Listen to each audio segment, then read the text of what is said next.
Paul. Hi, Paul. Thanks. Nobody's taking tickets. We are live on YouTube. And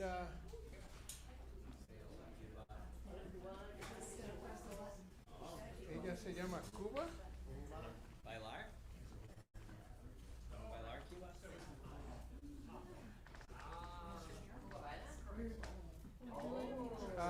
Mira qué lindo que baila.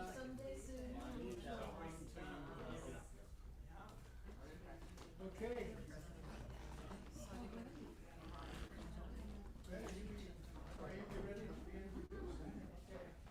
Hi, everybody.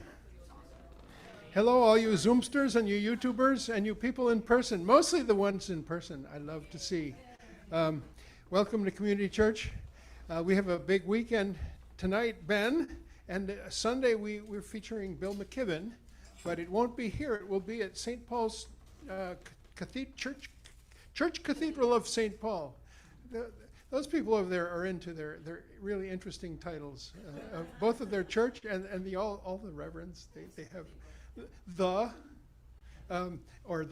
right Reverend Doctor or me.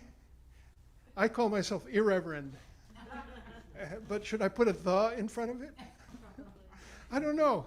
Anyway, that's Bill McKibben is speaking to us on a joint venture with several different. That sounds capitalist, doesn't it? Several different churches from the Back Bay downtown on the day before Marathon. Bill McKibben, really excited about that. I'm going to sing some songs with the vocal quartet Constellations. Monday, if you happen to not be at the Marathon, and I suggest you stay away because it's a madhouse down here. Come to Burlington, where I'll also be singing with Constellations there, for what looks to be a pretty huge standout there on Monday, Patriots Day. Later in the season, we have several more live concerts. Sunday, May 3rd is a Happy Birthday Pete event with a bunch of different players participating. Let's see, what else do we have? May 23rd, in-person live, Magpie, Terry and Greg. Don't miss it. They haven't been here in person in a long time, but they join us online quite a lot. And a bunch of different great speakers coming up. Some of them are political, some of them are scientists, some of them are diplomats, and one of them is an actress who is portraying on Mother's Day Eleanor Roosevelt. That should be fun. Her name is Janet Rogers. She's from the Cape. We like to do cool stuff here, so do join us anytime, either in person or online, and we'll see you. But now we get to hear Ben Grosscup.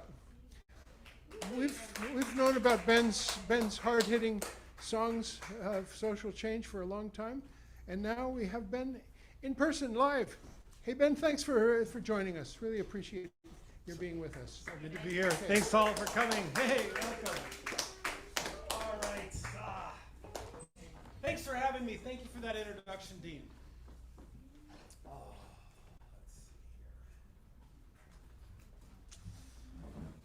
We're going to start off with a Phil Oakes song.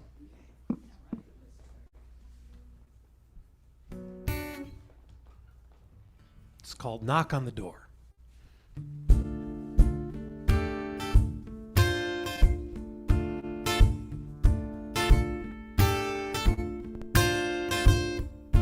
In many a time, in many a land, with many a gun, in many a hand, they came by the night, they came by the day, came with their guns to take us away. With a knock on the door, knock on the door, here they come to take one more. With a knock on the door.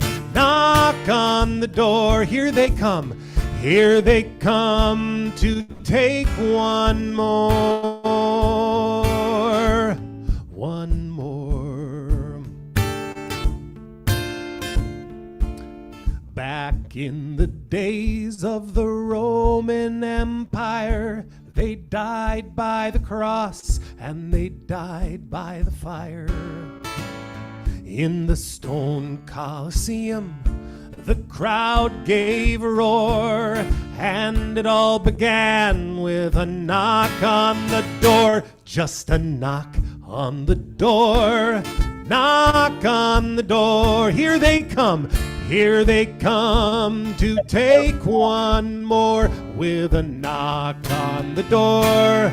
Knock on the door. Here they come to take one more. One more.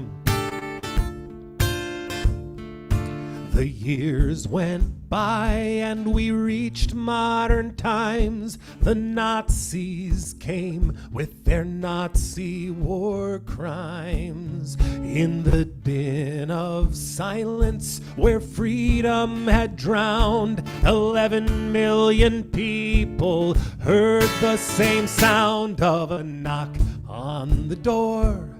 Knock on the door. Here they come to take one more with a knock on the door.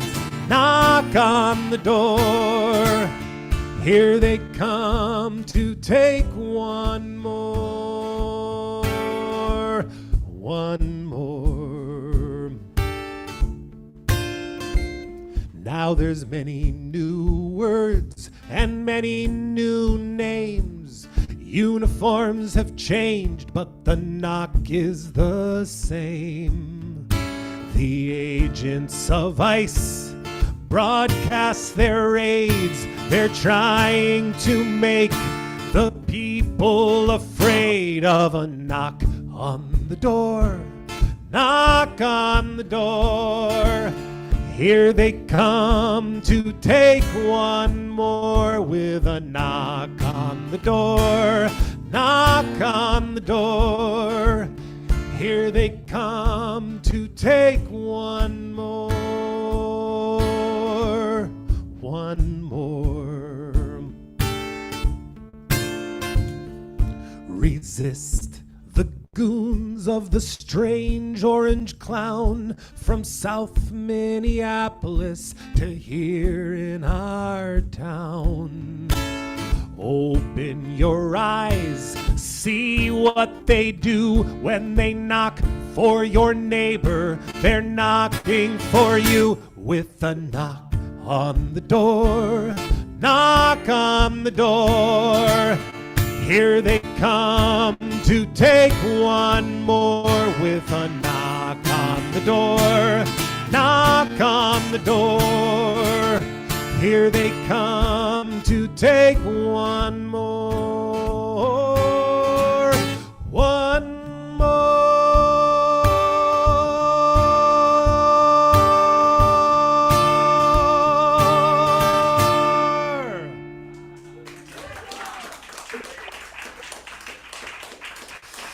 Thank you so much for coming out tonight. Oh, gosh. So I love adapting old songs, as with that one, written in the 1960s by Phil Oakes. This one is a brand new song that I wrote.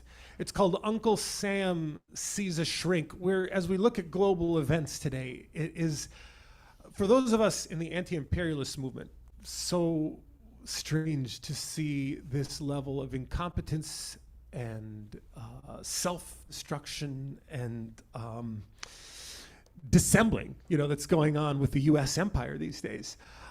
Doesn't mean that it's not a problem anymore. It's just really weird to see the internal contradictions. So I sometimes perform this song, actually physically wearing an Uncle Sam costume, not tonight. It's called Uncle Sam Sees a Shrink. It's just, I like to say I got this transcript. There was a microphone in the room when Uncle Sam went to see his therapist, and this is what he said.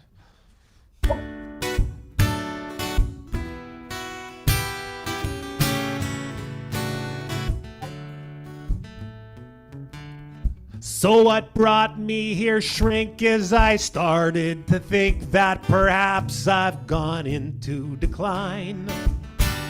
I almost forget when the sun never set on countries whose rules I define. My unrivaled power meant nations would cower and help my vast wealth to accrue. If one wasn't supine or they got out of line, well, I'd just take them out in a coup. But at least I still have the best nuclear warheads. Each one is on trigger alert. My hundreds of foreign bases are spread to maintain the control I exert. So, doctor, help me. I can't understand why wielding this power feels pointless and bland. Even with all my arms, my wealth and grandeur, I still feel so insecure.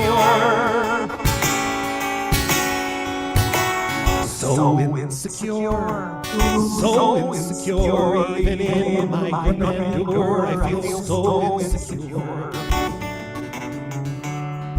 And be frank with me, please. I'm down on my knees. Your words come with weighty credentials. Why am I in this pain? Can you help me regain the status of being essential? It just makes me irate when erstwhile client states demand that I honor their borders. I feel anxious and sick. Check the diagnostic manual of mental disorders.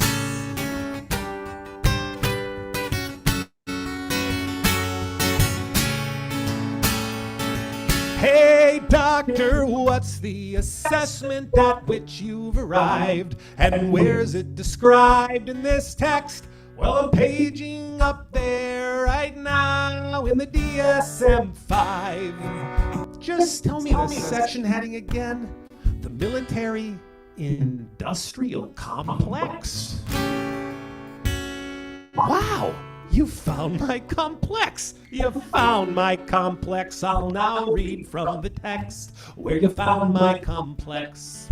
It says the symptoms are fraudsters and hacks win the biggest contracts, building jet fighters and drones. Economies go down in the cities and towns once lenders start calling in loans. Doc, my global franchise runs on free enterprise. You're missing my problems causation. Just help me to see all the threats facing me, like the meddling done by foreign nations.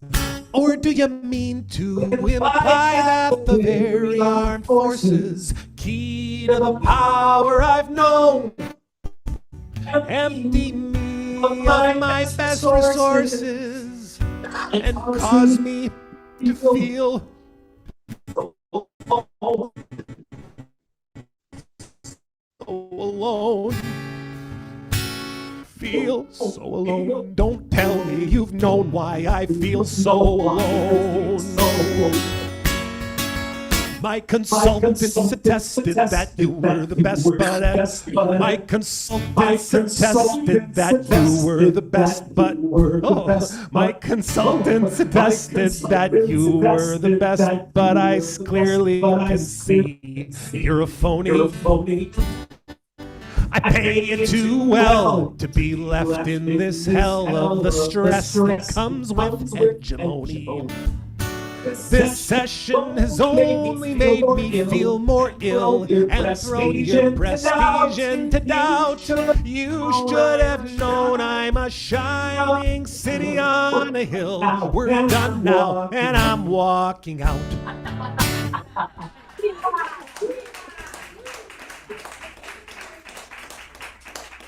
Thank you so much. I'm excited to share that I'm working on an album project. Long overdue for me, but What you're hearing tonight is a lot of the songs that are going to go on that album. I'm working with a producer in Hawaii, wonderful guy named Chet Gardner, who's very good in the studio. I can just send him tracks, and he can make all kinds of magic happen with them. Really excited to put that out there to the world. You'll be hearing more about it. Okay. And this is a parody. Parodies so often are like about ha ha ha funny. Sometimes a parody I like to think of differently. Like, okay, I'm going to do a parody of the Beach Boys, Kokomo. That's a song about escaping, going to the Caribbean, of all places, to escape, to have a comfortable respite from the topsy-turvy world of your everyday work life. Escape from it all. And I think with the issue of sea level rise, it's clear that that might actually not be a great long-term plan. So it's called Melting Ancient Snow.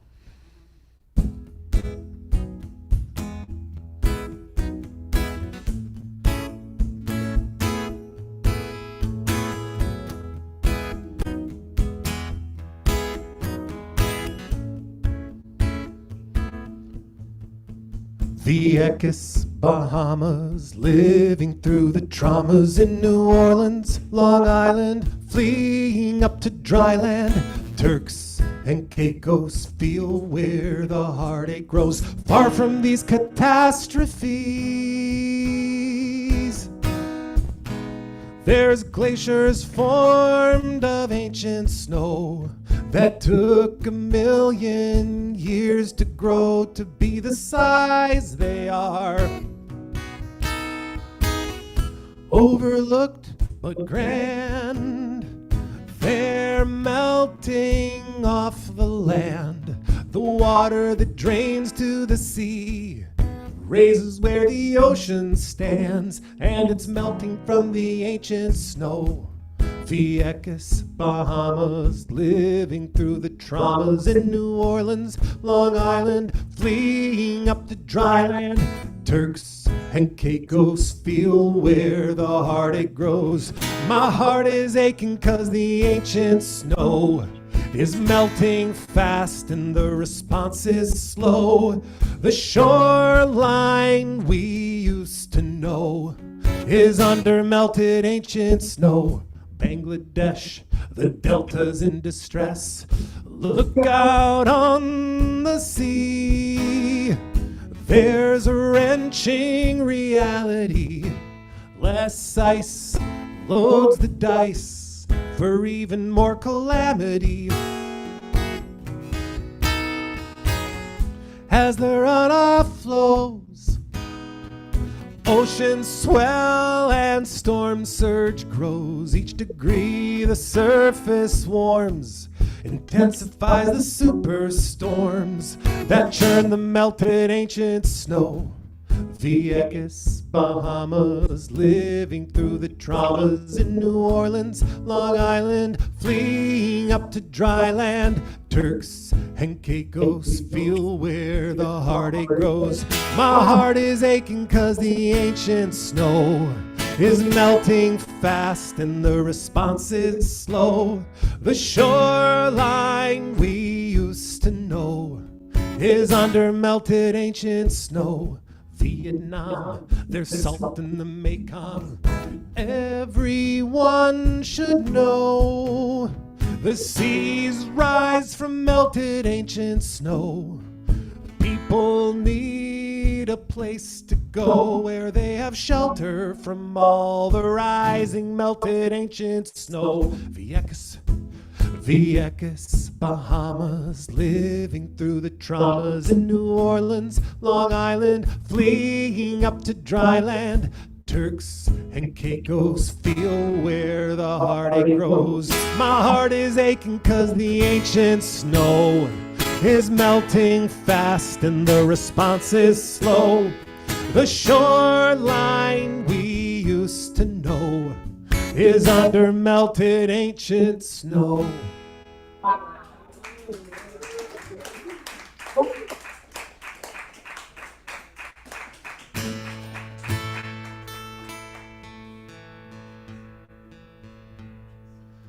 do a song by my friend Jim Page, wonderful songwriter from Seattle, Washington. Name of the song is Palestine. There's a lyric in the song called, it's in Arabic, it's Al-Nakba, and that refers to the events of 1948, where 750,000 Palestinians were forcefully expelled from their land by armed Zionist militias. And they refer to those events as the catastrophe, Al-Nakba. But the song's called Palestine. Here we go.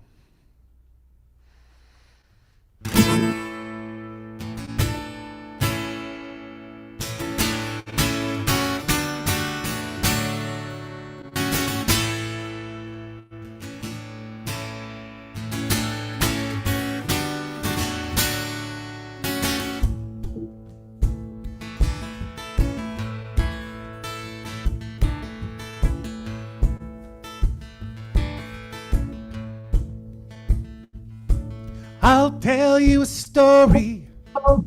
I'll be quick as I can. The terrible news from the Holy Land.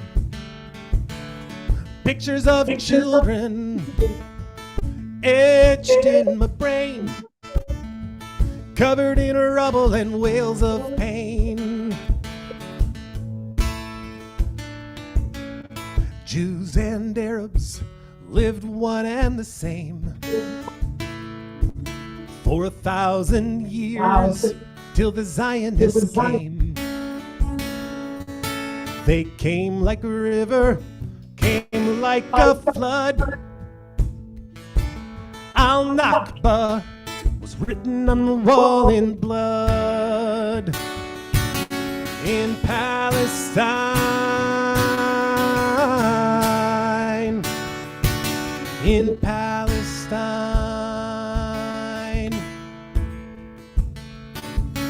there's talk about the settlers from far away, talk about the money from the USA, the blast of bombs, the search for bread, killer drone hovering overhead.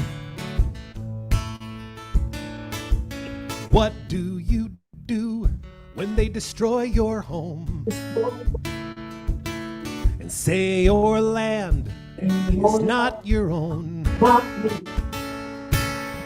Do you dare to resist? Do you stand up with a gun in your fist? In Palestine, let me hear you. In Palestine,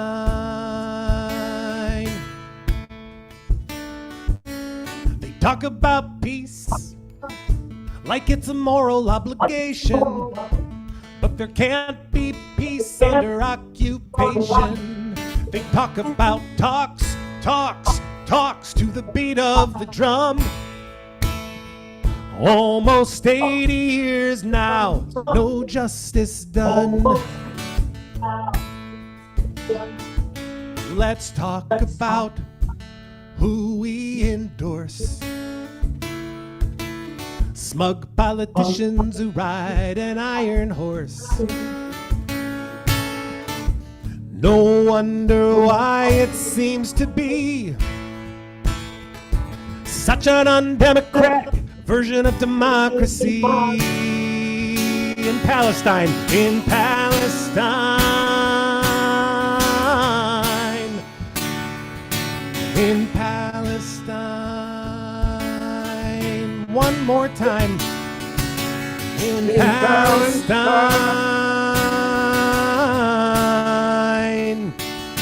in Palestine.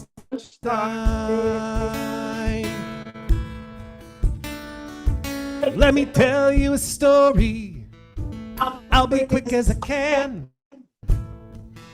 This terrible news from the Holy Land.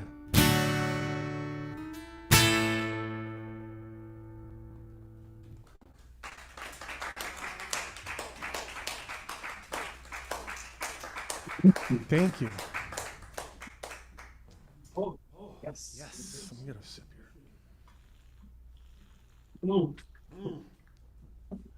Well, I think I want to thank Paul Shannon. Paul Shannon. And And this next song was actually actually written for a rally that Massachusetts Peace Action, which is one Susan Mirsky and Paul Shannon were all part of organizing a number of demonstrations to protest the U.S. acts of war against the nation of Venezuela. So thank you for the inspiration, you know, to write this. As a songwriter, it's always like, oh, there's an opportunity to like speak to this thing. Like having constraints, you know, in a way is such a wonderful thing for a songwriter.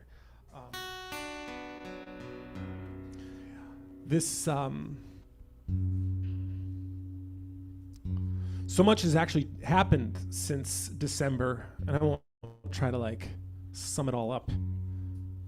But I think where this song comes in is looking at, you know, what's led up to January 3rd when the president of Venezuela was kidnapped by U.S. Special Forces in total breach of international law.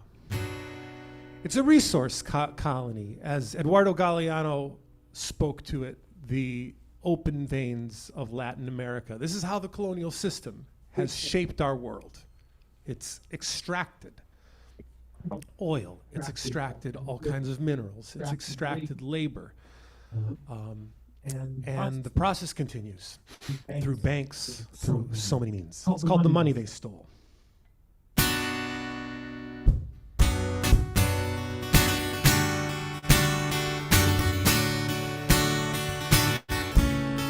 Troops are banging at the door. Will they dare to start a war?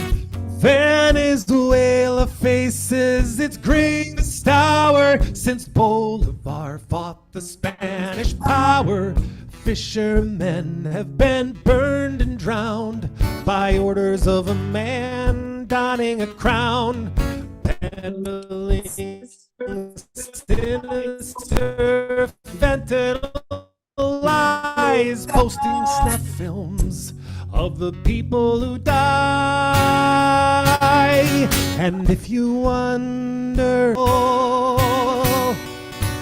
just follow the money they stole.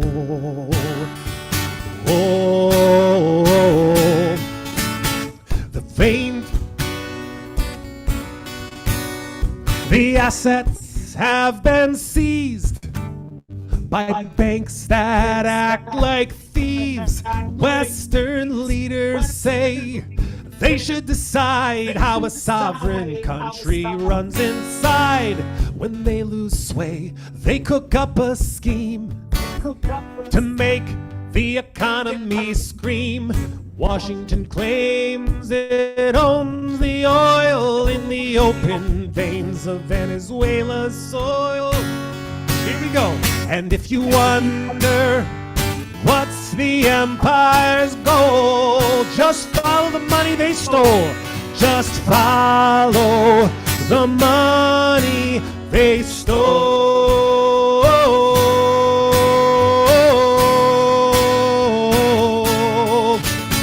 The veins were drained by foreign theft. The vampires blame the countries left and plot a coup to strip and steal the wealth of a nation refusing to kneel.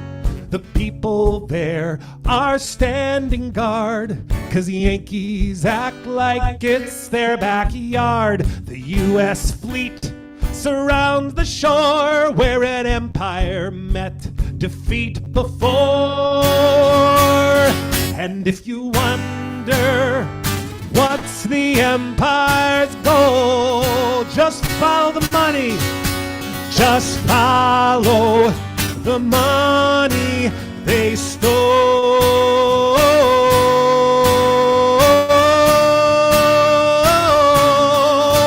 The money they stole. The money they stole, the money they stole, the money they stole, the money they stole, the money they stole from children and their families. The money they stole, the money they stole, and put it in their banks. The money they stole, the money they stole, they took the Citgo stations. The money they stole, the money they stole, that once sustained the nation. The money they stole, the money they stole, the people will reclaim it. The money they stole, the money they stole, but first we have to name it. Just follow the money they stole.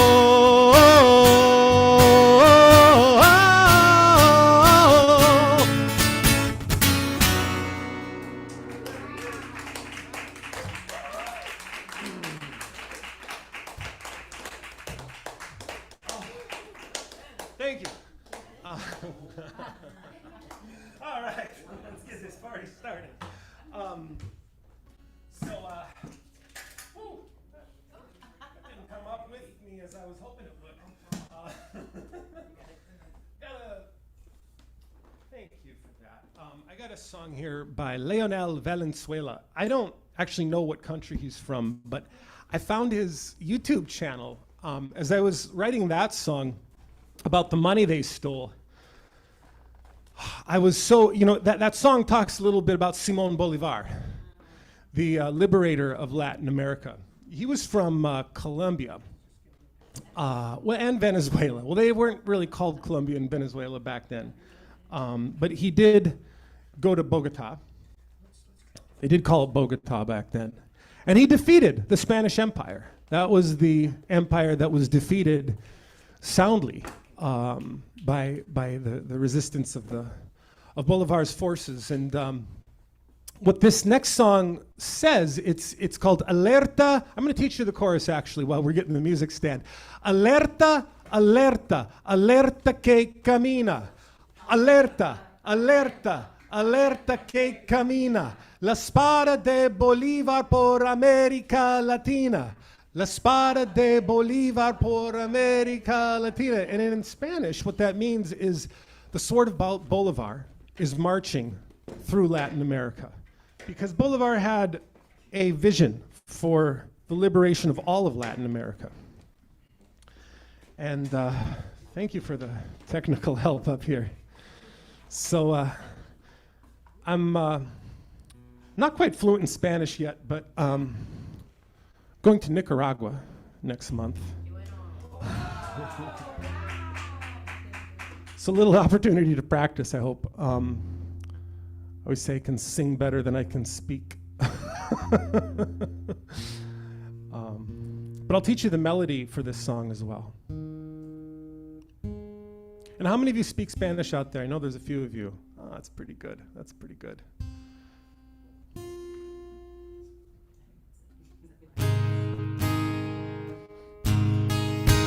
And if anybody can help me find Leonel Valenzuela, I would really appreciate that.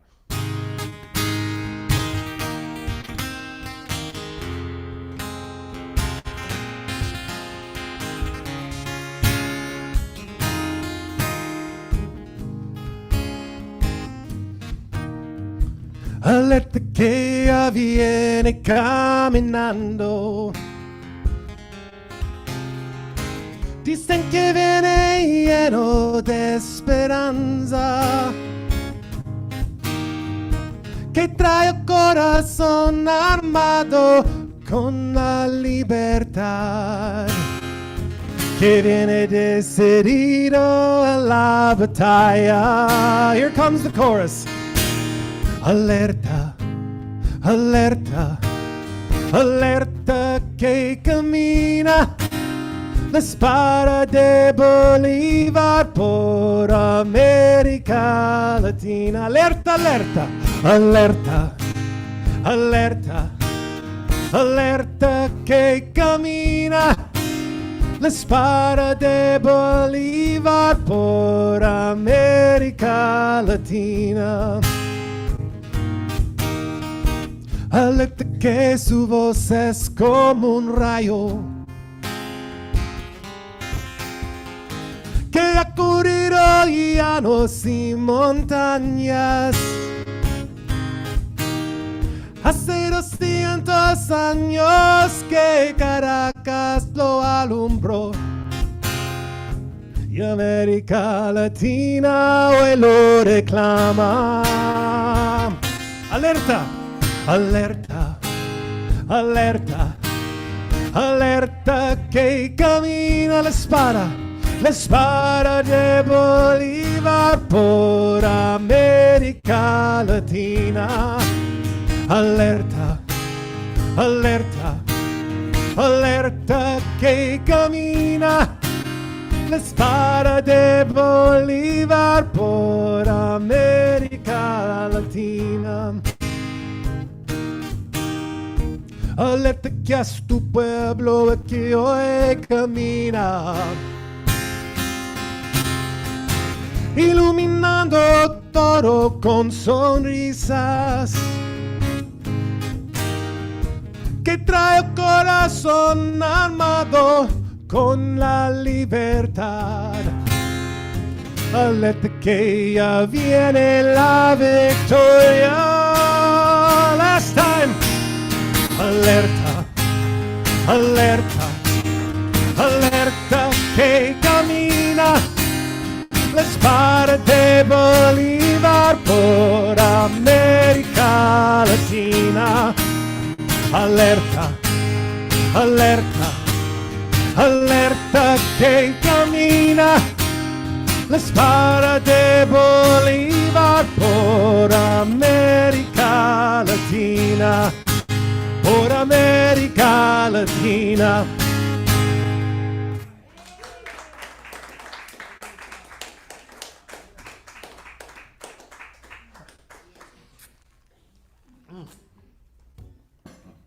So I want to sing a song for the student protesters who rose up all over this country in the spring of 2024. And they were calling for an end to the genocide in Gaza, and more specifically, they were calling on their universities and colleges to divest themselves from this intricate interplay with the military-industrial complex that enables Israel's genocide in Gaza. And they set up camps all over their campuses, and they bore moral witness that needed to be seen. They made clear what was unclear in so much of the American public imagination, and they really changed the discourse of the Israel's genocidal conduct in Palestine. It's called Shut Down the System Now. Here we go.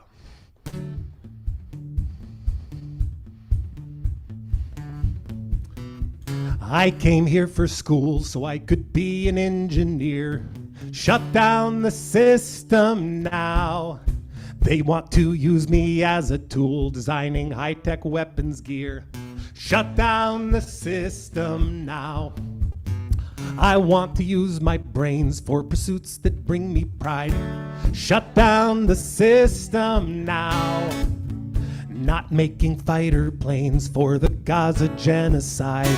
Shut down the system now. Shut down the system now.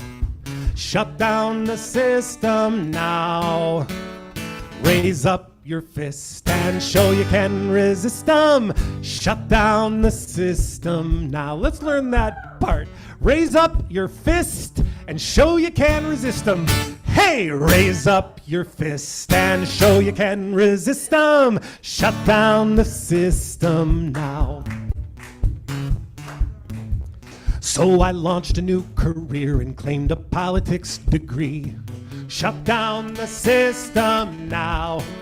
But my professors tried to steer me to the U.S. Embassy. Shut down the system now. Where the policy is made so Uncle Sam can be on top. Shut down the system now. Even if when we invade over 1 million bodies drop. Shut down the system now. We're gonna shut down the system now. Shut down the system now. Raise up your fist and show you can resist them. Shut down the system now. So I gave it one more try and earned a master's in PR. Shut down the system now. And I learned a reason why campus debates are so bizarre. Shut down the system now. When students won't be swayed by Zionist cliches. Shut down the system now. There comes a Hasbara brigade to set their young careers ablaze. Shut down the system now. I poured myself into courses my professor set for me, which left my deeper purpose starved of wisdom. The Board of Trustees enforces the ideology of the American imperialist system.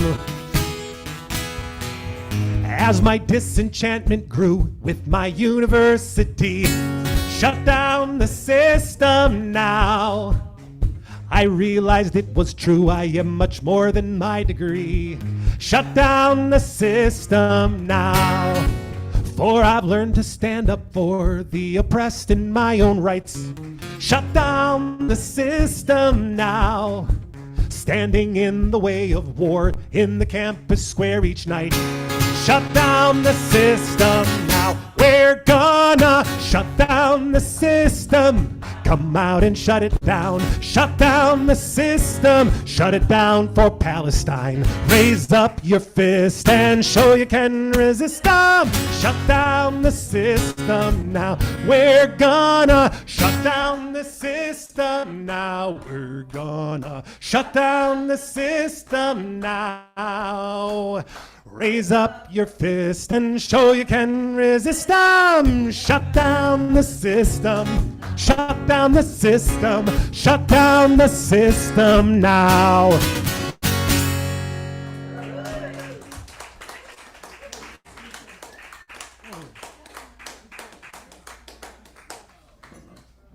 Well, thank you all so much for singing along. We'll do another parody song. Hank Williams, Your Cheatin' Heart. It's called My Nursing Heart. I sing this oftentimes for nurses' unions when they go on strike. I was just not too long ago down in New York City for this historic nurses' strike, 15,000 nurses on strike around the city of New York. And got to sing on the picket line at like 8 or 9 different hospital sites. It was really cool, both in January and February. And they did resolve the contract. As when you show that level of worker power, there's got to be some kind of compromise. But it really speaks to a deeper crisis in healthcare in our whole society. And I think that so much of what's wrong with healthcare in this society can be really illuminated through the perspective of nurses. So it's called My Nursing Heart. My nursing heart cannot be free in a cold-hearted industry. Deliver care unto the ill.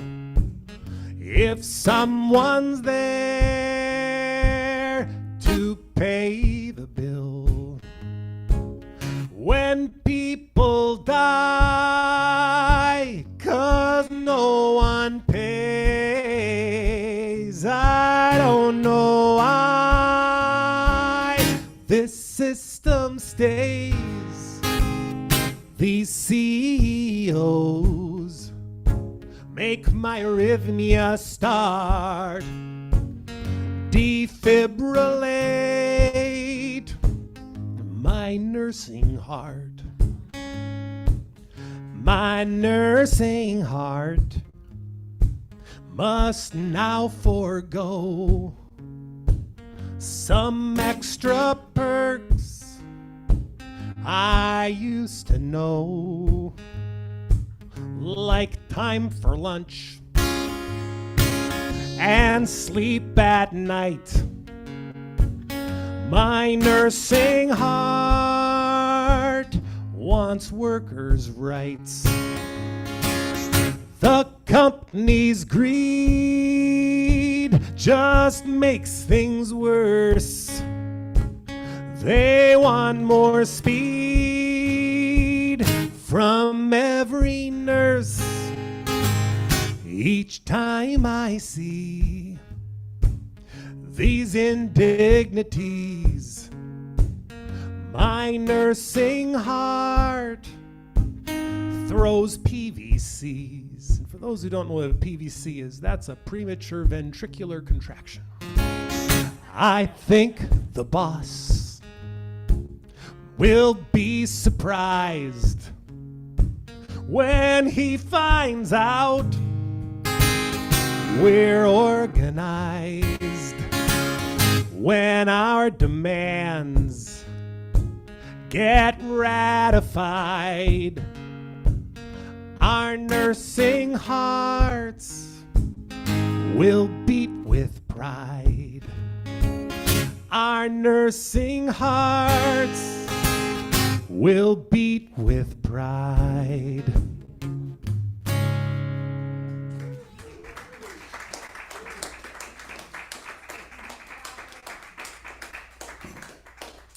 Well, this song is called The American Idolization of Song. You all know the show, American Idol, right? Yeah, it's kind of a flashy show that's all about the flashiest vocalist, you know. But that culture of participatory singing has taken some hits, I would say, in the last 50 years or so. It's concerning. And it's just interesting, you know, whether you're talking about like kind of a normie kind of place or even a lefty kind of space. What are we doing? You know, it's one thing to make a political critique of something. It's a different thing to make a cultural critique, although sometimes you do both at the same time. But I think that the cultural critique we got to be working out here is like, how are we bringing the culture into all the organizing that we're doing? I think it's really important. So it's got a sing-along part. Here it goes.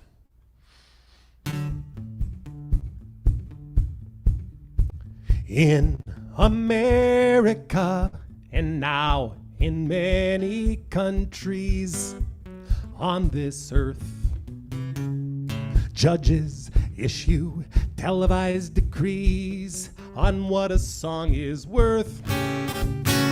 Contestants seek fame, producers seek ratings, but no one sings along. That's the creed of the American idolization of song. Were you waiting for the queen and king of song to be crowned? Were you sedated or too cool to sing when the chorus came around? Has a strange idolatry placed a strain on our voices to train them to cower? 'Cause when we sing with purpose together, the idols lose their power. Something in the music has gone so very wrong. Turn away, turn away, turn away. Turn away from the American idolization of song. Turn away, turn away, turn away, turn away, turn away. Turn away from the American idolization of song. Turn away from the American idolization of song. Rejoice at the sound of a person singing. If you feel the inspiration, that voice really wants the open heart you're bringing, not your adulation. Look behind the glamour of the contest scheme. There's a regime that sets the judging panel. Its narrow vision and commercial interests fill almost every channel. Something in the culture has gone so very wrong. Here it comes. Turn away, turn away, turn away. Turn away from the American idolization of song. A song is filling up the public square. Tyrants beware, this force multiplier for song can help to change the course of history by lifting a million voices higher. Something in our voices says all of us are strong. Let's be strong. Turn away, turn away, turn away. Turn away from the American idolization of song. How long had people sung words of meaning before they had TV? When they sang songs, do you think that they were dreaming about how famous they could be? Every language, generation, and style, it's worthwhile to sing with feeling, for song links us to the essence of what makes us human beings. I hear harmony and beauty in that world where I belong. That turned away, turned away, turned away. Turned away from the American idolization of song. Let's turn towards each other, my sisters and brothers, and let's sing another. Turn away, turn away, turn away, turn away. Turn away from the American idolization of song.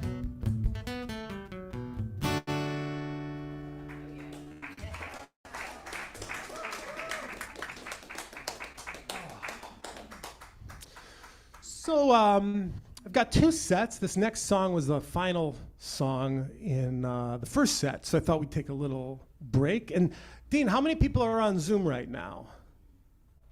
I want to say hello to the Zoom people as well. Thank you for joining us on Zoom. 4 or 5. I want to thank the people who are live with us on Zoom. I want to thank, I know some of them are my family members. What's that? Let's see what we got on YouTube. Oh, we can check that as well. That'll be fun. And thanks to the Community Church of Boston for hosting this event and taking care of the live stream. This is great to be here, and what a precious thing for the city of Boston that this space exists to host all kinds of discussions, presentations, and performances. Thank you, Dean. All right, so this, how many of you got a Charlie card in your pocket? Yeah, I bet most of you do. You may or may not know the song 11 on Zoom. Wonderful. Great to have all 11 of you. Thank you. The Charlie card is a very important thing for the city of Boston. And it's based on a song called Charlie on the MTA, right? You know this story? So the original Charlie on the MTA was, did he ever return? No, he never returned, and his fate is still unlearned. She may ride forever 'neath the streets of Boston. He's the man who never returned. So that song was written in the context of the Progressive Party mayoral race in the city of Boston in 1948. They had a progressive candidate, and one of the issues at the time was the subway fare. And if you follow the narrative of the original song, you realize that the reason Charlie never returned home is that he got stuck on the subway, right? The way it used to work back then, nowadays it doesn't work the same way anymore, but they would raise the fare in a most peculiar way, but this was true of the technology of the 1940s. So it used to be that you'd have a kiosk on your way into the subway. That would cost you a dime, right? And then the city said, we need to charge the people more money. But instead of replacing that first kiosk, what they did is they added a second kiosk on the way out. So they said 10 cents on the way in, 5 cents on the way out. You mean, nowadays you just like hike the fare digitally, like they just plug it into the computer and you're screwed, right? But this was the way they screwed people over back then. But they needed physical infrastructure. But that's what the song was about. It was like poor old Charlie, the hapless working class hero, gets stuck on the train because he doesn't have that extra nickel that he needs to get off the train. Well, anyway, this is called Nancy on the Med-Surg Floor. It's about another working class hero getting stuck, but this time in a hospital. Here we go.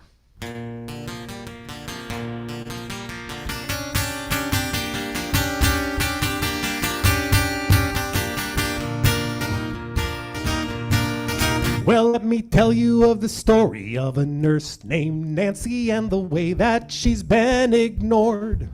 She grabbed her stethoscope and scrubs, kissed her husband, and family went to work on the Med-Surg floor.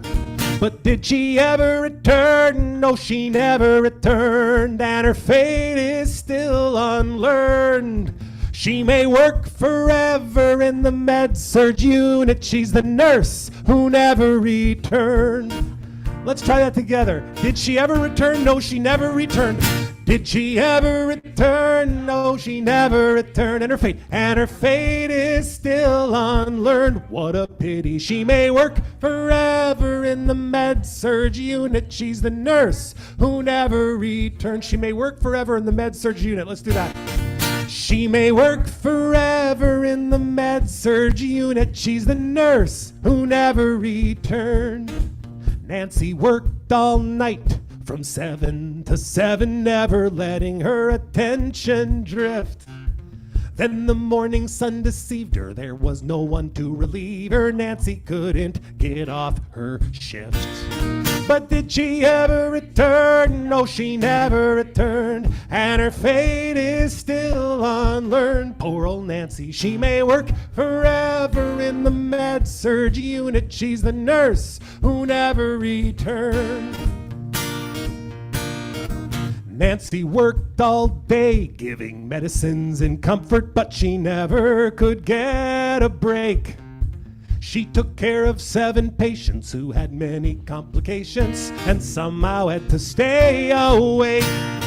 But did she ever return? No, she never returned, and her fate is still unlearned. She may work forever, forever in the Med-Surg unit. She's the nurse who never returned. Nancy told her boss, hey, we need more nurses to care for the patients here. He said, we think the pace is fine, so long as profits pass the baseline of $400 million last year. Does she read tax returns? Yes, she reads their returns, and she's seen the profits they earn. Shame and scandal, though her boss would never treat her fair. She fought him, she's a nurse who reads tax returns.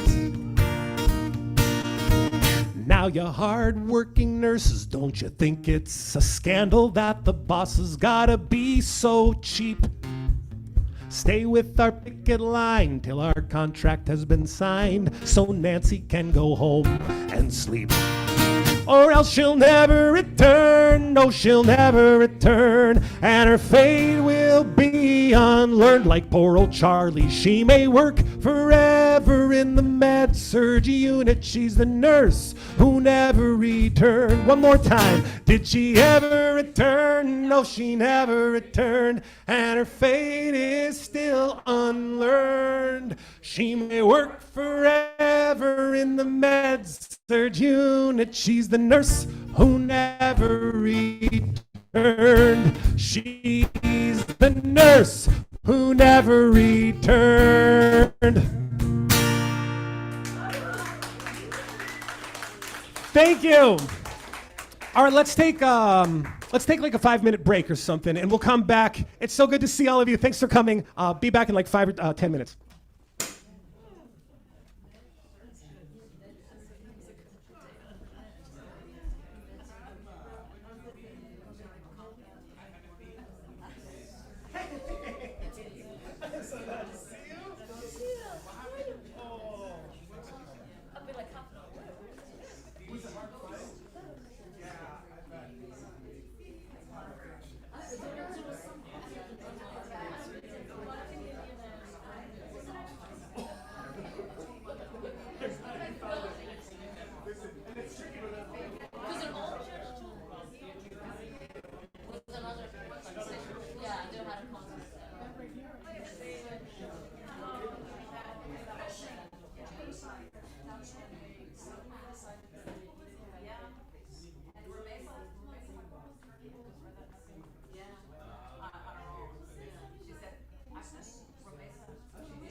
I had quite a career. I mean, as a young, in my 20s, I studied like anthropology.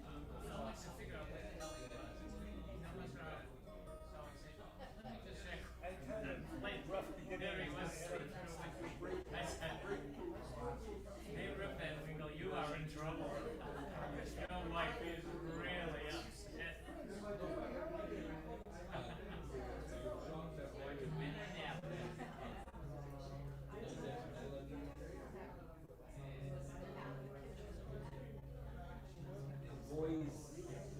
The kitchen ended up being my office.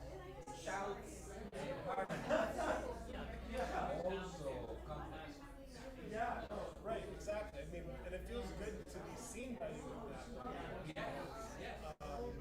Like, yeah, I'm like putting out a vibe to the world that like isn't always received, you know. But I feel like you know, it's like a lot of my friends.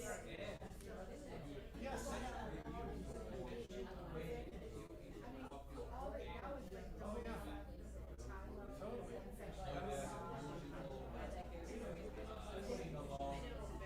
Right. Yeah, and that's the thing. I think like what a lot of people are looking for is that people can almost have a music for actors. Oh, let's get into the next level. Sing from their heart, which is good. I mean, I like to sing from my heart too.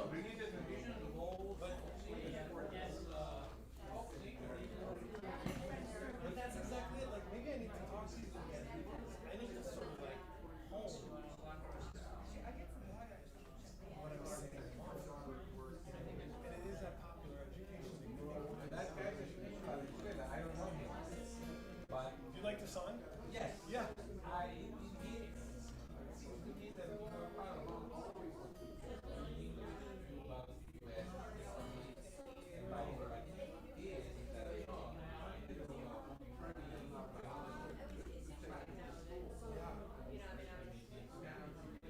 Now I can find his YouTube page, but I can't find his email address. So, I mean, he does like, I have. No, I mean, I don't know if I'm not the best. I'm not the best at finding things, but I thought very much give him a shot. He's probably this way. anyways, nice, man. Thank you for coming down.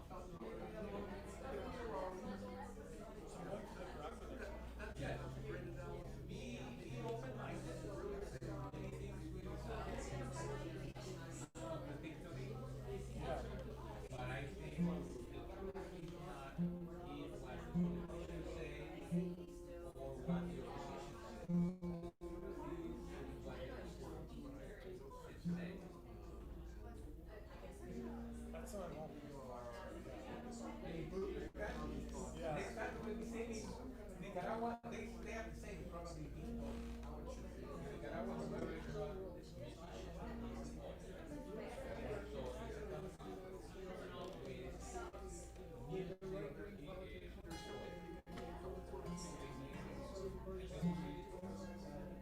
you will improve your music more than you can because it will be I worked in Nicaragua for a while, lived in Nicaragua for a while. What did you look at?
sun is rising.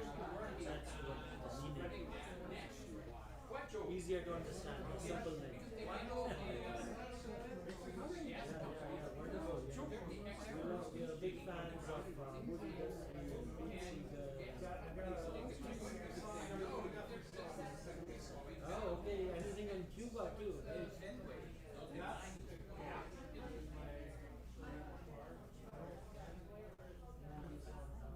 There used to be this Guantanamo, right? No, I'm just because the king is so eager to attack American.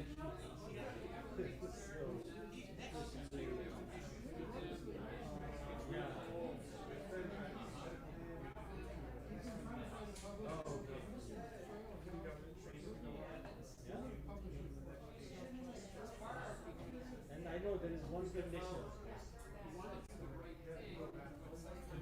And work in the community. Right. Right. And that's a wonderful condition. Right. That's wonderful. So thank you.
Inviting all these folks to join us.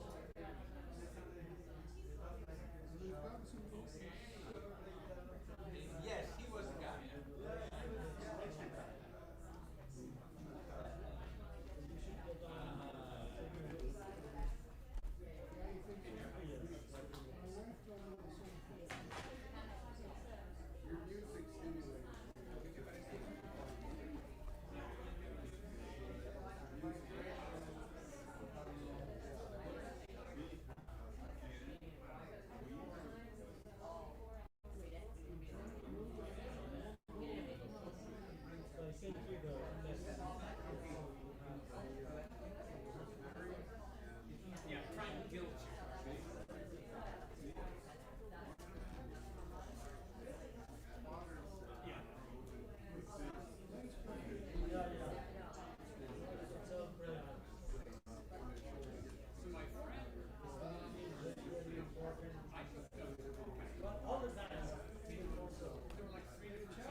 folks. We're starting up again.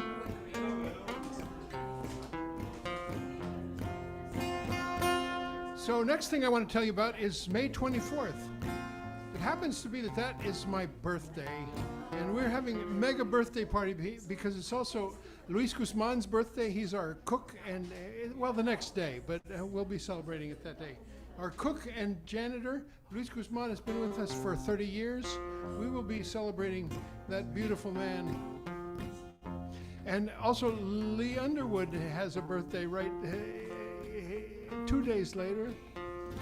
But that's not what I'm telling you about. I'm telling you about we will have a special event that day that celebrates all the groups that meet and organize at Community Church of Boston.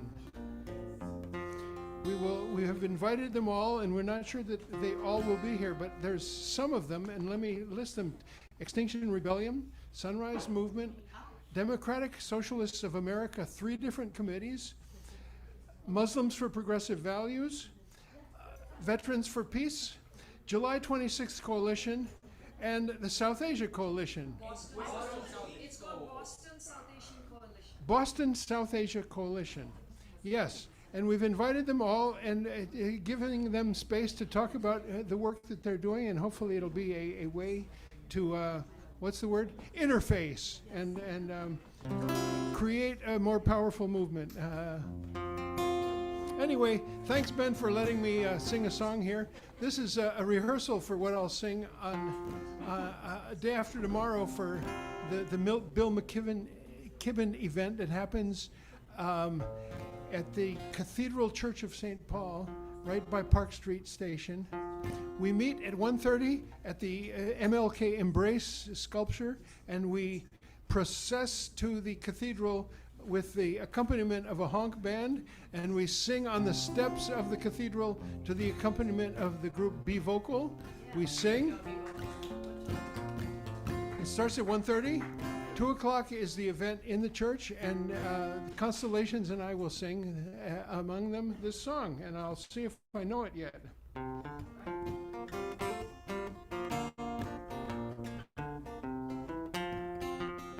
In the Milky Way, on a spiral arm, our solar system.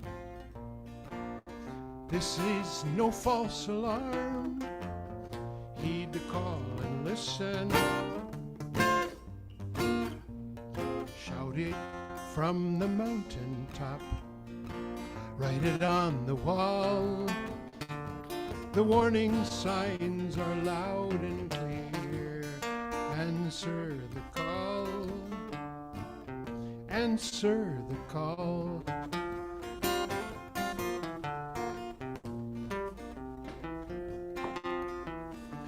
Ocean blue and forest green, bathed in starlight.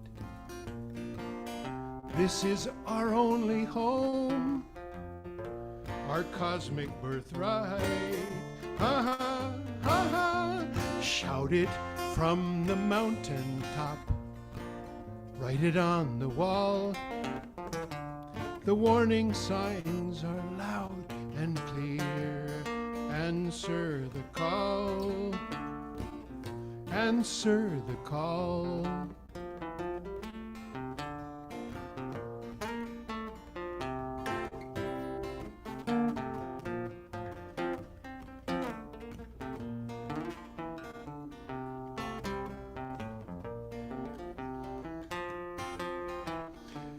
Billions of creatures, great and small, roam across her surface. Believe it or not, we could save it all, or we could shut down the circus. Ha ha, ha ha, shout it from the mountaintop. Write it on the wall. The warning signs are loud and clear. Answer the call. Answer the call.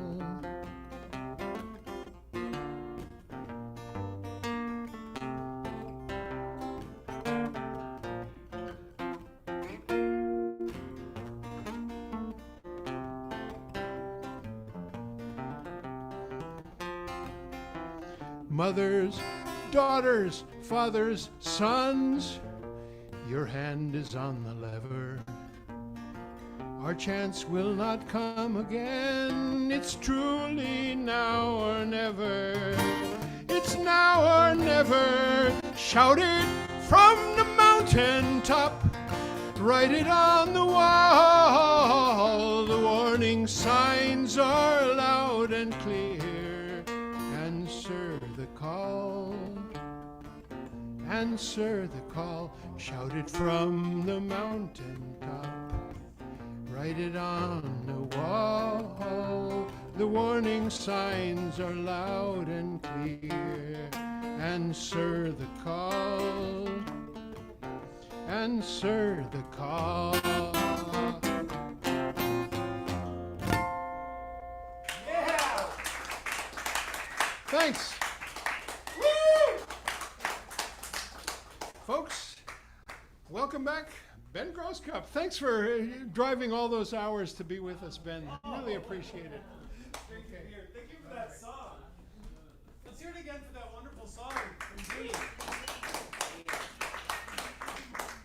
Was that song written by Deborah Silverstein? Yes. Yes. Deborah Silverstein is the author. Yeah. Deborah Silverstein. She's down in Asheville. Right. Yeah, a longtime Boston resident who's moved away from Massachusetts. Let's see. You know, Dean, could you up the vocal just a tad? Just a hair. What do you want? A little more vocal, if you could.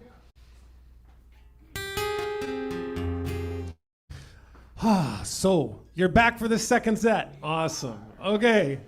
So, this song actually was written by Bill Steele back in the early 70s or so, called Garbage. And it was Pete Seeger, really, who turned the song into more of a song that a lot of people knew about. So it's gone through the folk process. And I've been part of that here as well. So like, the song was written actually at a time when certain words that I've put into this song didn't even exist yet. So, you know, this is more of a coming out of the early environmental movement.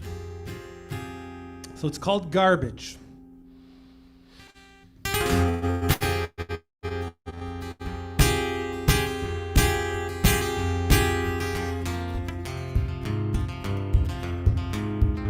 Mr. Thompson calls the waiter, orders steak and baked potato.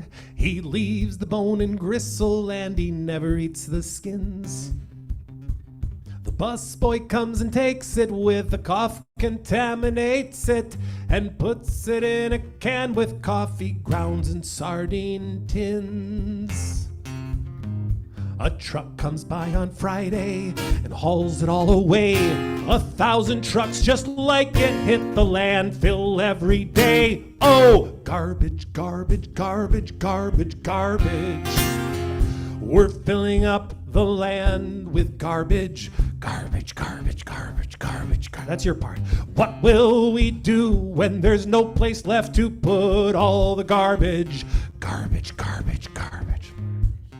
Mr. Thompson starts his Cadillac and winds it down the freeway track, leaving friends and neighbors in a hydrocarbon haze. He's joined by lots of smaller cars, all sending gases to the stars. There they form a seething cloud that hangs for 30 days. And the sun licks down into it with its ultraviolet tongues, turns it into smog, and then it settles in our lungs. Oh, garbage, garbage, garbage, garbage, garbage.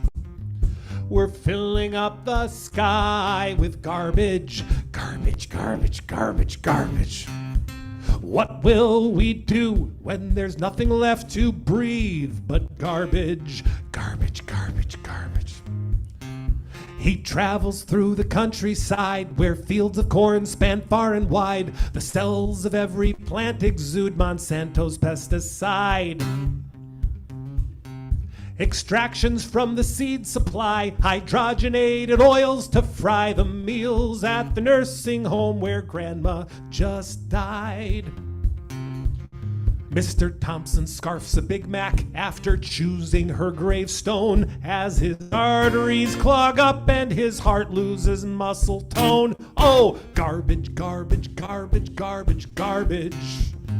We're filling up our bodies with garbage, garbage, garbage, garbage, garbage, garbage. What will we do when there's nothing left to eat but garbage, garbage, garbage, garbage? Getting home and taking off his shoes, he switches on the cable news. The kids all have their iPads and Netflix in one ear. Every screen shows brutalities and alternate realities when suddenly a tweet storm from the president appears. Their social feeds explode, the world fills with dread, and every comment references the nonsense he just said. Oh, garbage, garbage, garbage, garbage, garbage. We're filling up our minds with garbage, garbage, garbage, garbage, garbage, garbage. What will we do when there's nothing left to listen to, nothing left to scroll down through, nothing left to talk about, nothing left to care about, nothing left to see, and nothing left to be but garbage, garbage, garbage, garbage. Mr. Thompson hits the Apple Store after searching Google for the latest iPhone features to feel trendy and self-made. The parts use rare earth elements from countries where regiments maintain supply lines with checkpoints and brutal raids. Hungry orphans cry in fear in the town next to the mine. And Apple CEOs sail yachts while drinking vintage wine. Oh, garbage, garbage, garbage, garbage, garbage. We're treating other countries like garbage. Garbage, garbage, garbage, garbage. What will we do when this system falls apart and there's no principles or heart? Our kids will read in history books about CEOs and other crooks and feudalism and slavery and nukes and all their knavery. To history's dustbin they're consigned along with all the other kinds of garbage.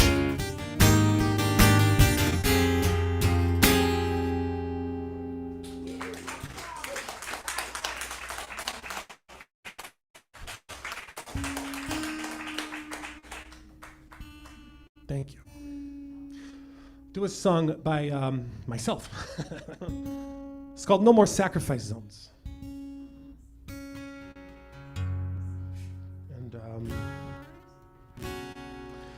Chris Hedges wrote a book in 2012 called Days of Destruction, Days of Revolt. And in the book, he goes around the United States with his co-authors, actually an illustrator, Joe Sacco, writing about what they call in the book sacrifice zones, places of geographic specificity that have had the labor extracted from it, the resources extracted from the land, and then the people who provide that labor are neglected.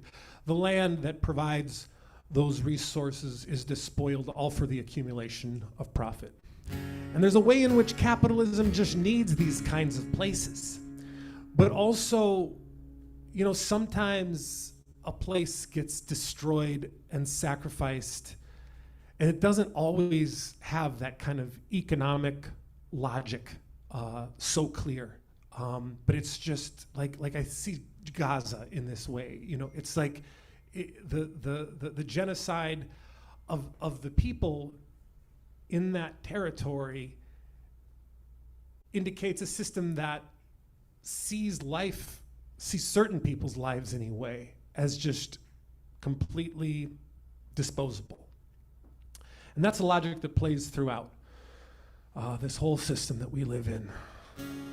And you know, I don't know, people say they get depressed. I don't get depressed talking about just how terrible the system is. It gives me life, actually. You know, like I feel energized talking about it. Like I don't want to claim that, you know, it's some people are like, oh, that's really getting us down. Well, if you look at it in the right way, there's actually something hopeful there, to be able to engage, I think, in a serious way with our world. So it's got a sing-along part.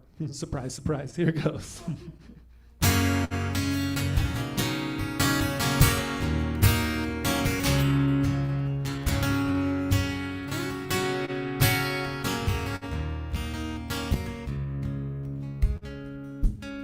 The army closed you in as they drove you from the plains.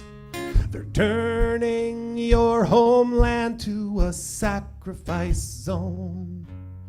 The company took the uranium, just the fallout remains. They're turning your homeland to a sacrifice zone where your story's been forgotten. We will make it known. Pine Ridge, you are not alone. Sing with me. Pine Ridge, you are not alone. Pine Ridge, you are not alone. Your homeland has been desecrated. The next could be our own. No more sacrifice zones. No more sacrifice zones.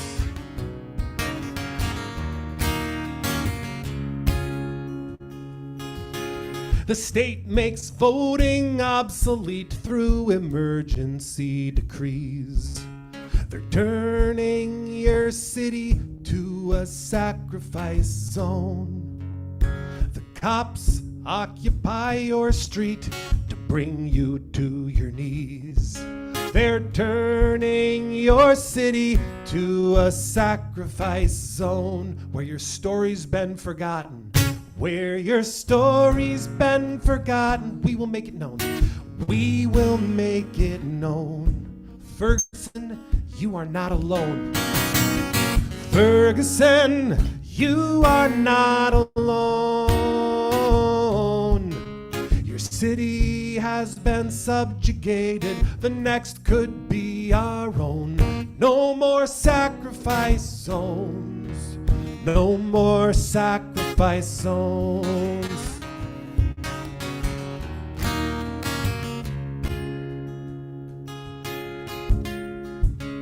The coalmen blew the mountain, killing everything nearby.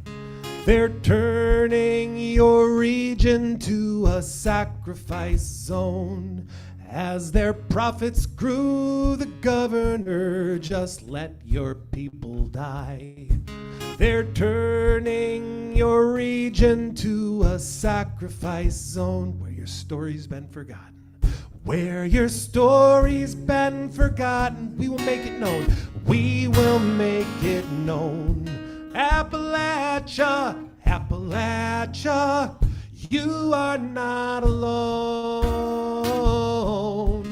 Your region has been desolated. The next could be our own.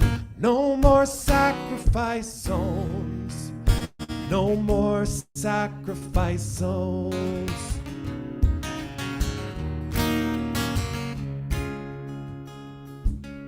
The rubble made your children drown right where they used to play. They're turning your nation to a sacrifice zone. The bomb that brought the building down came from the USA. They're turning your nation to a sacrifice zone where your story's been forgotten. We will make it known. We will make it known. Palestine, Palestine, you are not alone. Your nation has been decimated. The next could be our own. No more sacrifice zones. No more sacrifice zones. Where your story's been forgotten. we will make it known. Pine Ridge, Ferguson, Appalachia, Yemen, Immokalee, Flint, Michigan, Northern Alberta and Camden, Standing Rock, Navajo, Palestine, and Puerto Rico. We stand with you, you are not alone.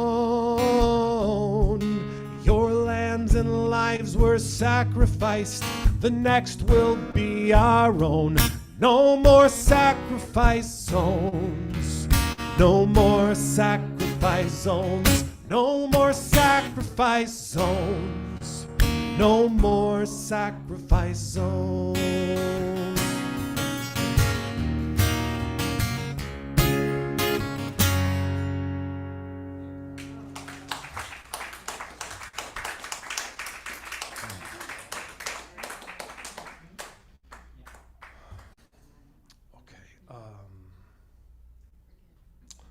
So, I'm going to do this song.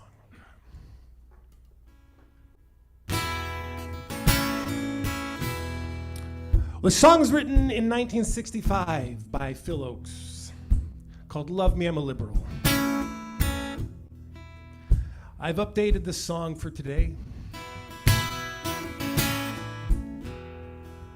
I admired the young Greta Thunberg when she spoke up for new climate laws, when she poured out her passion at Davos, and when she won Obama's applause. But why must she talk about Palestine? Such distractions are hurting the cause. So love me, love me, love me, I'm a liberal. I attend diversity trainings, and I leave feeling so reassured. I love Oprah and magic and form. It's great to see blacks become entrepreneurs. But don't go and vote third party. That's not the way to be heard. So love me, love me, love me, I'm a liberal. I cheered when Kamala was chosen, my faith in the system restored. And I'll never forgive Ralph Nader for the election he stole from Al Gore. And my neighborhood welcomes all races of people with high credit scores. So love me, love me, love me, I'm a liberal.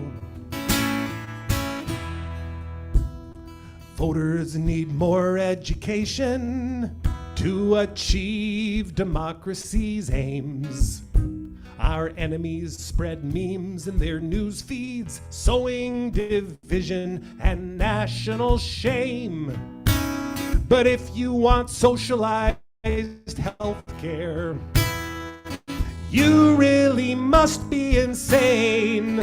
So love me, love me, love me, I'm a liberal. I listen to All Things Considered. I'd consider anyone's views. You know, I've read D'Angelo and Kendi, and I'm probably more woke than you. But when it comes to the arming of Israel, there's no one who's more white and blue. So love me, love me, love me, I'm a liberal.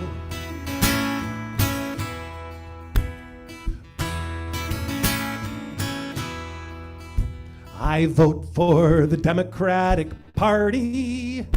Their strength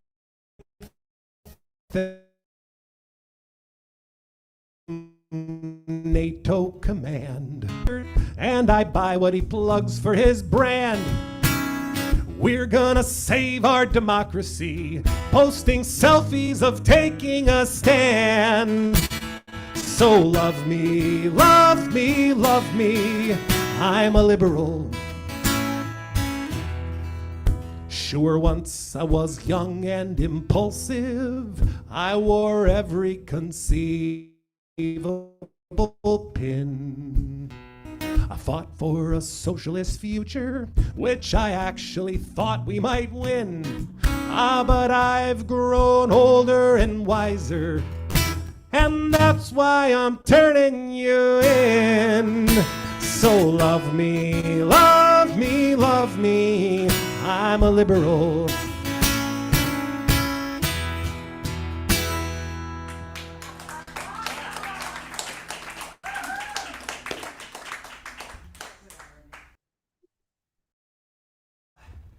I actually need a volunteer to hold up a little sign because we got the chorus of the next song on this here piece of plastic. Would someone be willing to come up here and hold that white sign?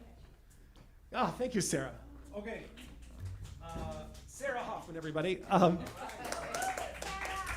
Yeah, so it's called Come Out You Coward's Ice, and as I'm retuning the guitar, because this will take a little bit of retuning, I'll tell you a little bit about this. Yeah, and what we can do is when it's the chorus time, you can just lift it at that point, and then you can like relax your arms during the verses and stuff.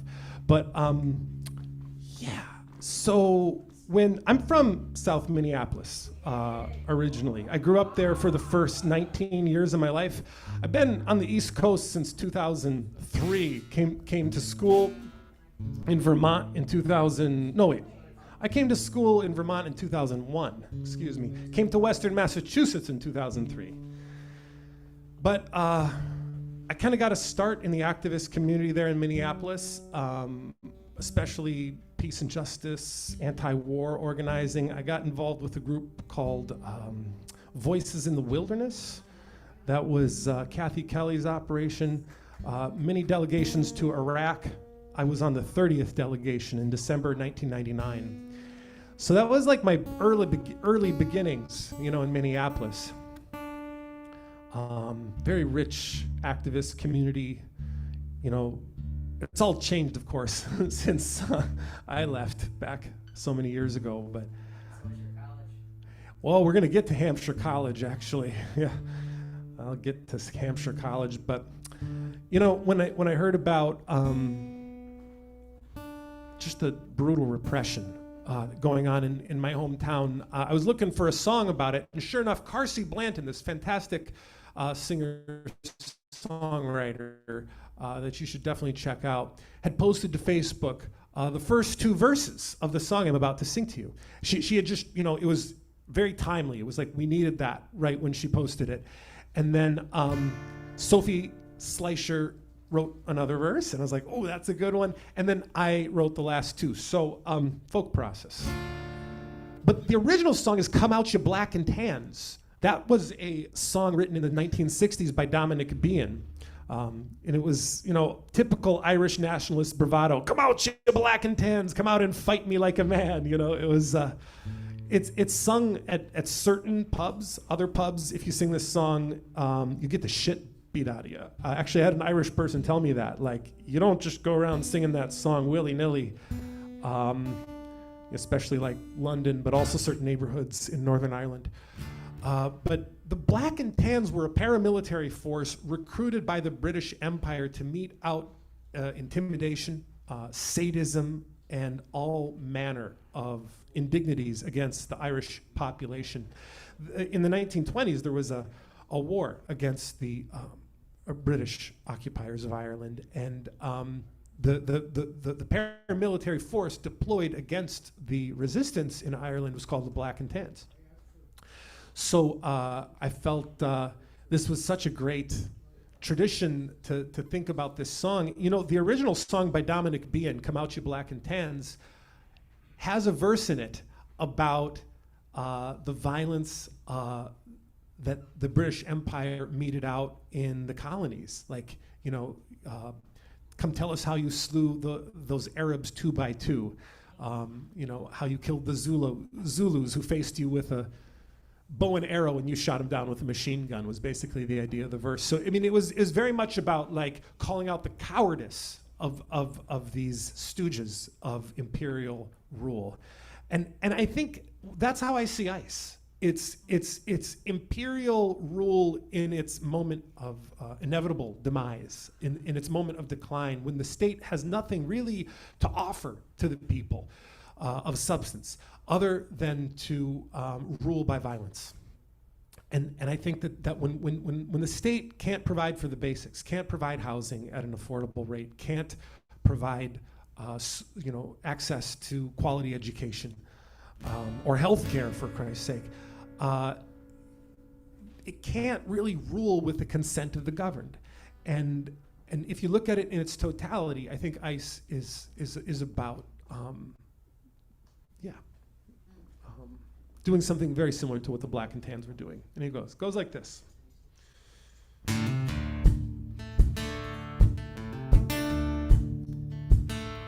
I live here on a Powderhorn Street, where ICE agents walk the beat, with a signing bonus $50,000. When we saw those vicious goons steal our neighbors from their rooms, we went out into the streets and yelled and hollered, "Come out, you cowards, ICE! Peel away your grim disguise. Tell your wife how you take orders from the fascists, and how the city you betray made you run like hell away from the white and snowy streets of Minneapolis. Won't you tell her how you stood in the way of Renee Good? How she tried to leave, but you were too afraid of her. How she did just what you said, so you shot her in the head for the crime of standing up for her own neighbors. Come out, you cowards, ICE! Peel away your grim disguise. Tell your wife how you take orders from the fascists, and how the city you betray made you run like hell away from the white and snowy streets of Minneapolis. I bet you felt so big and strong when Nurse Pretty came along, and he tried to shield a woman you were beating. 6 agents held him down, and you shot him on the ground and stood around to watch him as he lay there bleeding. Come out, you cowards, ICE! Peel away your grim disguise. Tell your wife how you take orders from the fascists, and how the city you betray made you run like hell away from the white and snowy streets of Minneapolis. Your brutal iron hand serves the very same command that rained its bombs upon Iran in brute aggression, lit the Middle East aflame, fed the fire till it became so unrestrained it's sparking worldwide depression. Come, let us hear you tell how you serve our country well, starting wars and locking families in cages. Do you think your every mess can be turned into success once you repress the ones your cruelty enrages? Come out, you cowards, ICE! Peel away your grim disguise. Tell your wife how you take orders from the fascists, and how the city you betray made you run like hell away from the white and snowy streets of Minneapolis. from the white and snowy streets of Minneapolis.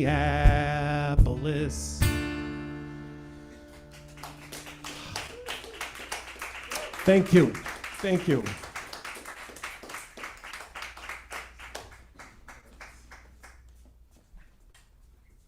Now we'll do a very different kind of song. Whew. This is a song that I've written over the course of many different Blizzard events.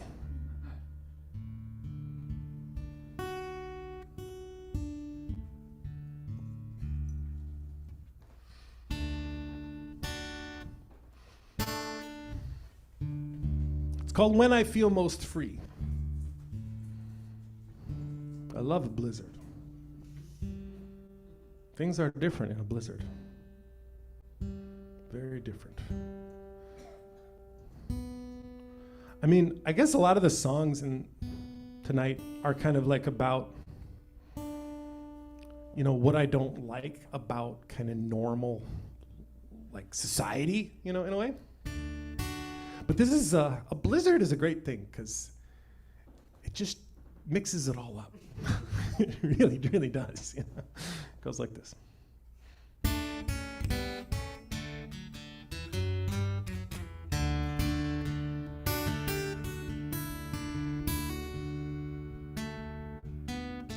When the blizzard comes is when I feel most free.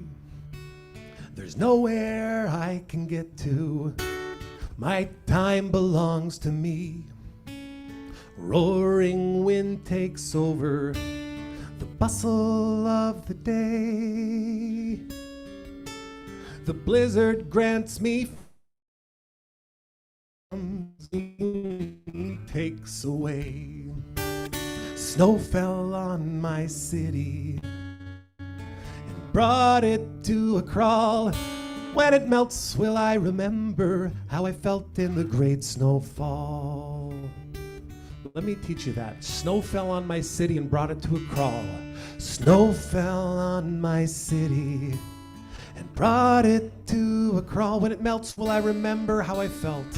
When it melts, will I remember how I felt in the great snowfall?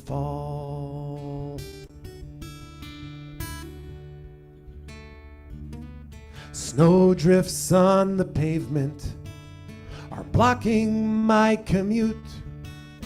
There's no tracks of cars, just the tracks of paws and boots. Neighbors greet me and I don't worry where I have to be. Everything is closed today. I am feeling free. Snow fell on my city, brought it to a crawl. Brought it to a crawl. When it melts, will I remember how I felt in the great snowfall?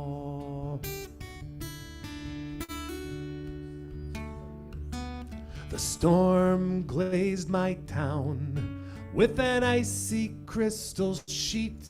The power lines went down, knocking out the lights and heat. Help from my neighbors before this storm came. Something melted in my heart when I finally learned their names. Snow fell on my city and brought it to a crawl. When it melts, will I remember how I felt in the great snowfall? Sprawling fleets of trucks are spreading salt around, pushing snow aside, forming giant mounds. Now it's back to work and to the status quo. I just want to keep the freedoms I found while stranded in the snow. Snow fell on my city, brought it to a crawl. When it melts, will I remember how I felt in the great snowfall. Snow fell on my city and brought it to a crawl. When it melts, will I remember how I felt in the great snowfall. How I felt in the great snowfall.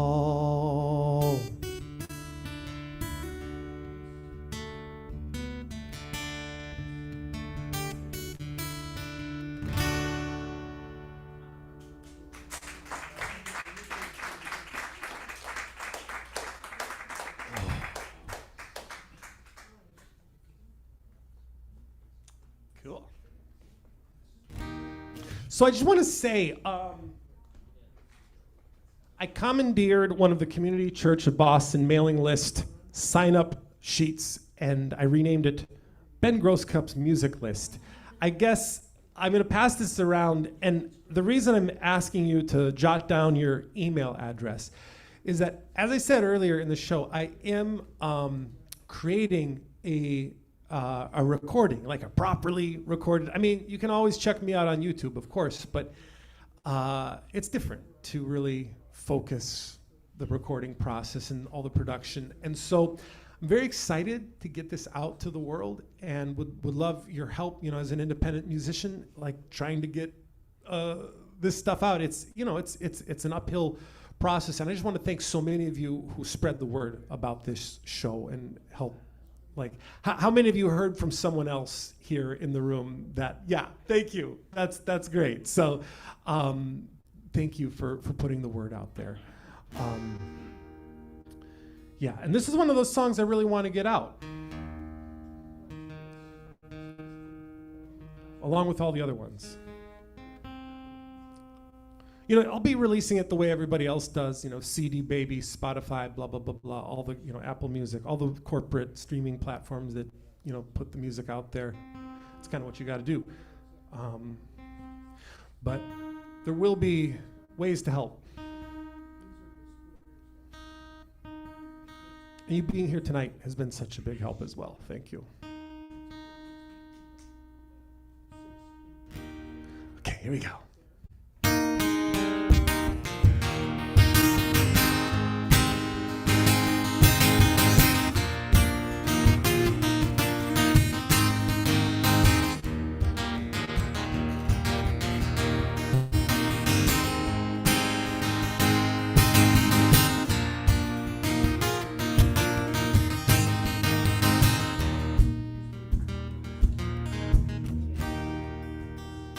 We are 7 billion people. We all have hopes and dreams. Most of us live under a capitalist regime where some can make a killing and others just get killed. But we don't have to live like this. There's an alternative to build. Let's build a socialist system. Make the dream come alive. We need a socialist system for the people to survive. Let's socialize the profits to help the people thrive. We need a socialist system for the people to survive. Let's learn the chorus. Let's build a socialist system. Let's build a socialist system. Make the dream come alive. We need a socialist system for the people to survive. Socialize the profits. Let's socialize the profits to help the people thrive. We need a socialist system for the people to survive.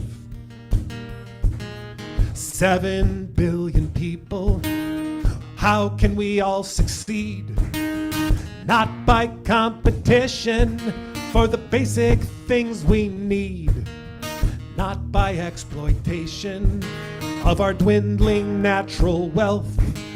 We need a system that promotes cooperation and health. Let's build it, build a socialist system. Make make the dream come alive. We need a socialist system for the people to survive. Socialize, let's socialize the profits to help the people thrive. We need a socialist system for the people to survive. Socialism means institutions based on care for everybody living and for the planet that we share. Confronting every oppression in the places where they live. Ensuring justice in the ways that people take and people give. The dream of socialism is rooted in the heart, and taking political power is an essential part. The rich will surely fight to maintain the wealth they stole. So we're gonna need a party to reach the socialist goal. Let's build a socialist system, make the dream come alive. We need a socialist system for the people to survive.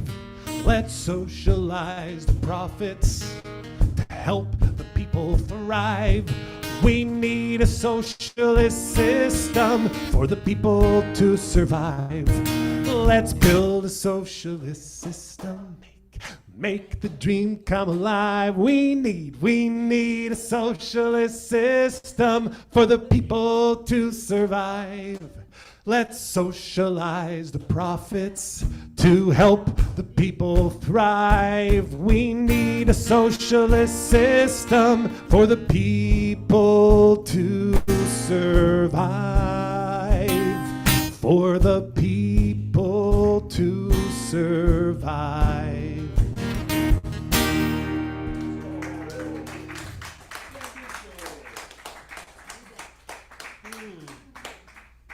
Well, I want to recognize my good friend and comrade, Amna, who's here. Thank you so much for coming. Amna and I met in college. We met at Hampshire College. And there's very sad news from this week that Hampshire College closed. Now, you know, is closing, and it's a process to close a big institution like that. But you know, we had a group, a Free Palestine group there at Hampshire College. I was in another group as well, you know, Students for the Freedom to Unionize. So we had all kinds of criticisms, don't get me wrong, about our college administration. And I, for one, don't always participate in that sort of like romanticizing Hampshire College. It was very much an institution that operates within the regular kind of capitalist framework. That being said, there's no doubt about it that like that was an institution that encouraged some free thought as well. That did happen there. And I feel a sense of pain and grief in my heart seeing yet another institution that shaped me profoundly when I was a young person kind of either fall apart or, you know, other instances we could talk about, becoming kind of a hollow shell of its older self. So there really is something sad about the demise of liberal arts education. But then we also have to think about, gosh, what did we have with liberal arts education? If we're moving out of a phase as a society that like had the idea that like we take our young people and we give them a broad-based understanding of the world, we teach them about the humanities, they got to take at least one science course. You know? I think that was hard for me, but I did it. But what, because what we have today is the student debt crisis, you know, and this is true. Like if you owe your student loans to Hampshire College, I mean, just Hampshire College closing down doesn't mean you don't still owe that money, you know.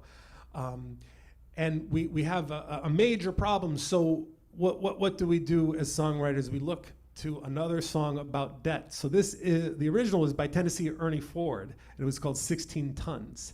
It went like, You load 16 tons, and what do you get? Another day older and deeper in debt. St. Peter, don't you call me, 'cause I can't go. I owe my soul to the company store.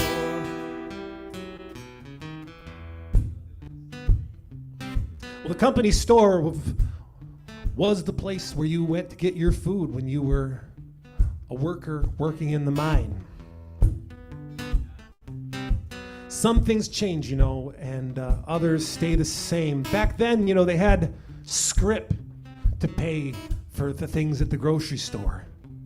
That was part of how it worked. It wasn't just the money economy, it was kind of an enclosed little economy run by the coal company.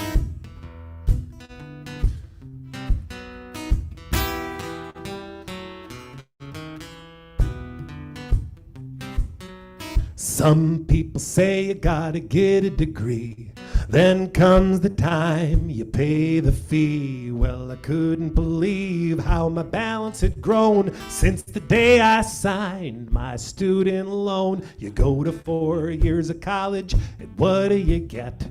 Another diploma and a mountain of debt. St. Peter, don't you call me, 'cause I must stay.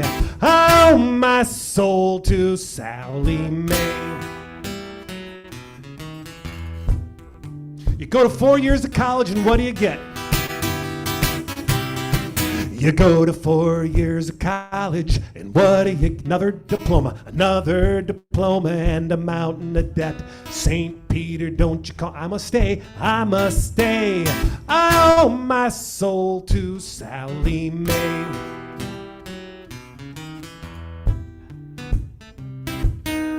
I borrowed for school so I could get smart.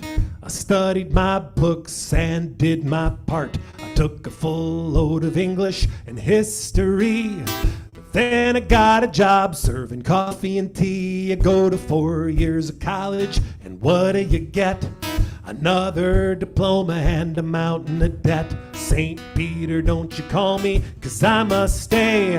I owe my soul to Sally Mae.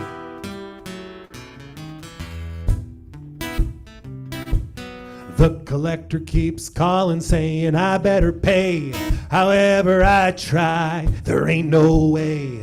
The bills they send must be a joke. If I paid each one, I'd be dead broke. You go to 4 years of college, and what do you get? Another diploma and a mountain of debt. St. Peter, don't you call me, 'cause I must stay.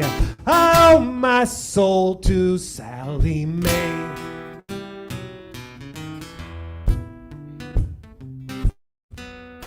$45 million people today owe trillions in debt.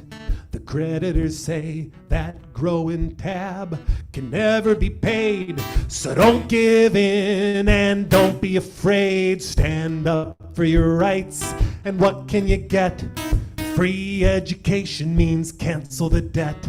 The rich don't want it, but the people agree to make higher education universal and free. Make higher education universal and free.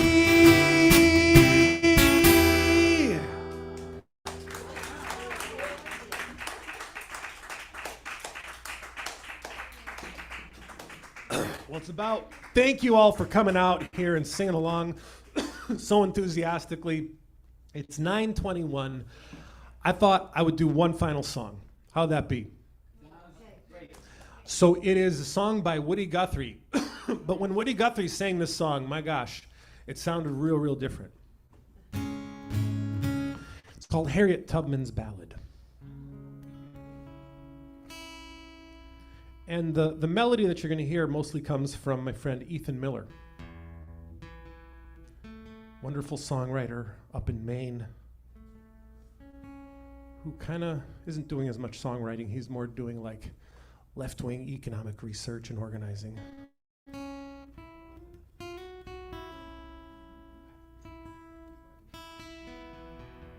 Stuff in the solidarity economy. But the story of Harriet Tubman is really what this is about.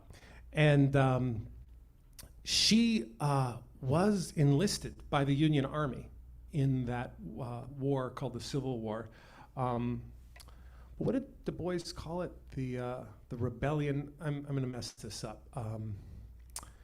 The class war. He saw it kind of through that perspective, that the enslaved Africans were, in a sense, rising up. And Harriet Tubman was a key in that component of the military struggle, in that she was able to, she proved herself early in life, able to traverse the world of the Confederacy, you know, escaping from slavery and so forth.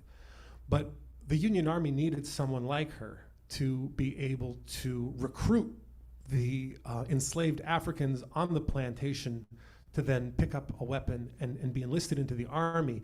It's interesting, if you think about the long arc of American history, I don't know if this, well, you could make an argument, but really, when particularly under conditions of slavery, when you think about the difference between being enslaved and being conscripted, being conscripted is full of so much more dignity than the alternative. And that's what the idea of picking up the gun meant in this kind of context that we're singing about here. Here it goes, Harriet Tubman's ballad.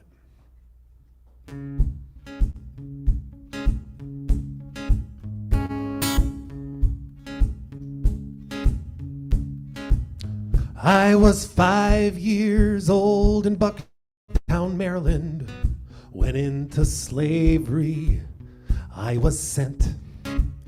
I will tell you of the beatings and the fighting in my 93 years I spent.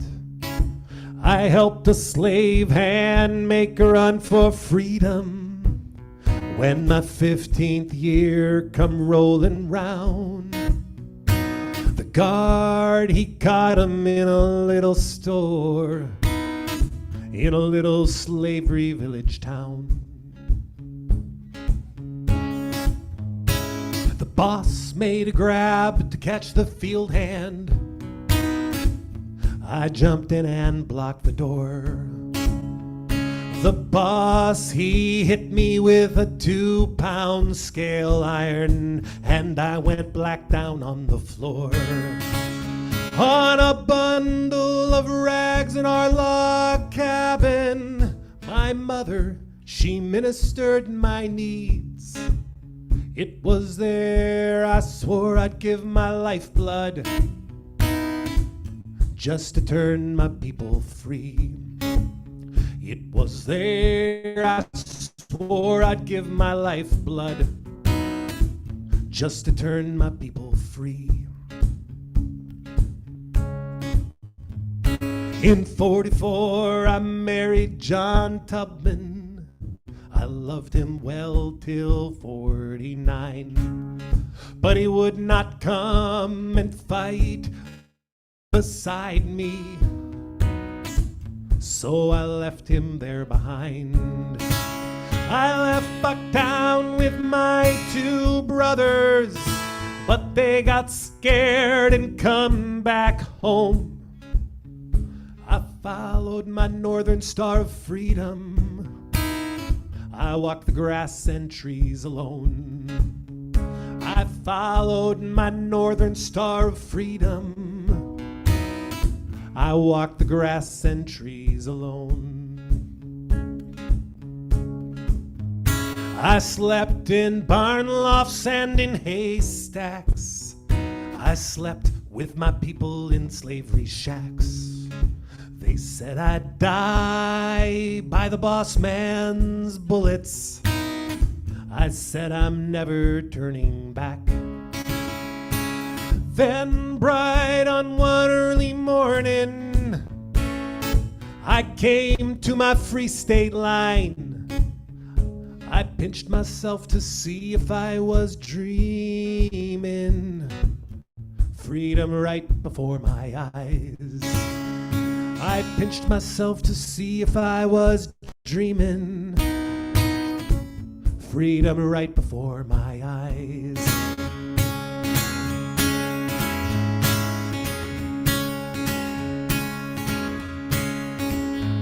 I went back down south to get my parents, loaded them in a buckboard hack. We crossed 6 states and other slaves followed. Up to Canada we made our tracks. One slave got scared and tried to turn backwards. I pulled my pistol right in front of his eyes. I said, get up and walk to your own freedom, or by this fireball you will die. I said, get up and walk to your own freedom, or by this fireball you will die. When John Brown hit them at Harper's Ferry, my man was fighting right by his side. When John Brown swung on the gallows pole, it was then I hung my head and cried. Give the black man guns and give him powder. To old Abe Lincoln, this I said. You've just crippled the snake of slavery. We've got to fight to kill it dead. You've just crippled the snake of slavery. We've got to fight to kill it dead.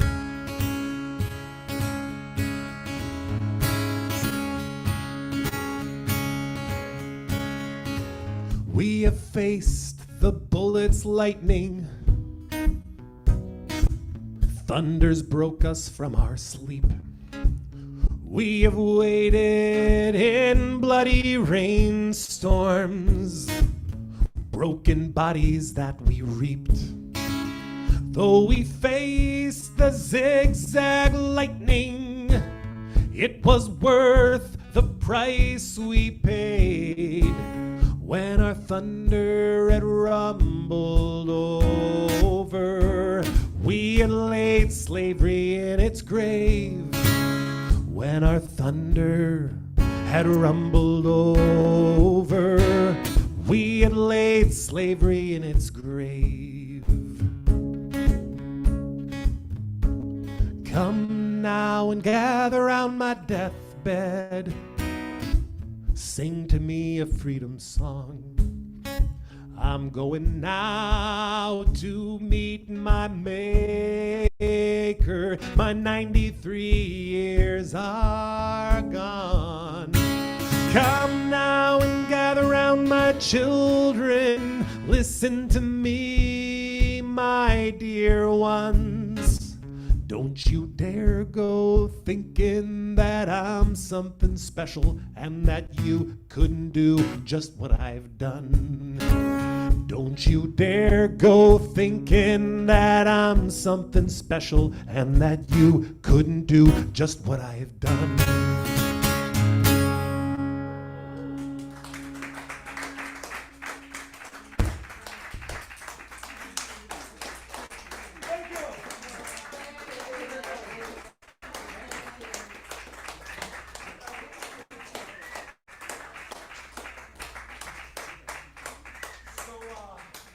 Dean has parking vouchers and something to say, I think. Yeah.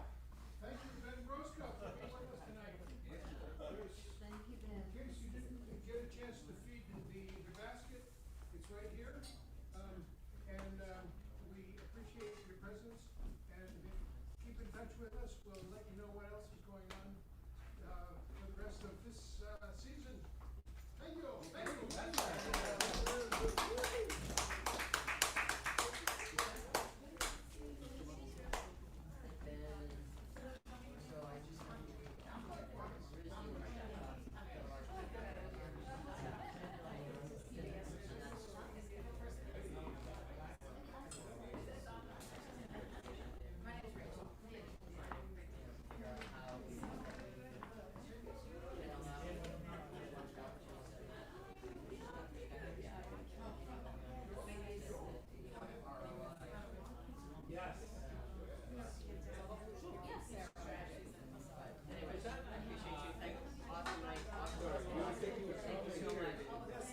this background.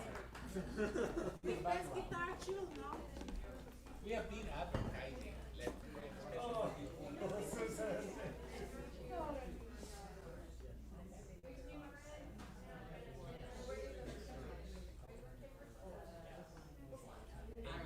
All right, and we want to hear also when you get back. We are going to prepare something either here or somewhere.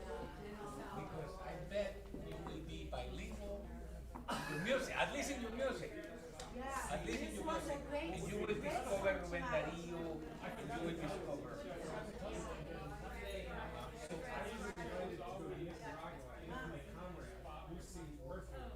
I don't know if you know her. I heard that name. I heard that name. Maybe. She is from Washington, D.C. She's a song singer, friend of mine, probably in her 70s, black woman, fully bilingual in Spanish, and she, very relieved that that's so, because she knows way more Spanish songs than me, but I can back her up. You're gonna be there for a month or so? So, I mean, like, it's not easy for Lucy and me to get together and work on repertoire. Usually if we have a gig or something, we'll do it. So I think the first few days when we get into the country, we're just gonna like work on our stuff. Get back to me by email. Because I have a friend, a dear friend who lives in Nicaragua, has been there for 30 years or Managua. And I want you to meet his family, his entire family. He has a beautiful story connected to the Soviet Union, to Russia now, and he will be a non-Nicaraguan because he's from the south. Assessment also of what Nicaragua is. That's been wonderful. I would love to be introduced. Yes. Yes. Is he like someone who's seen on YouTube before? No. He's non-political, low-key. He's a family. He's a family man with kids and grandkids. Yes. Let's get in touch. Thank you.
I mean, here's the thing. I'll If you come come up with my my human being. But little help could be nice, but I'd just like to catch up. I have, it'll take me a minute to like pack up. let me give me a also- computer inside myself. I'm coming to the And I can but don't start by you throwing and making it feel. Oh, really?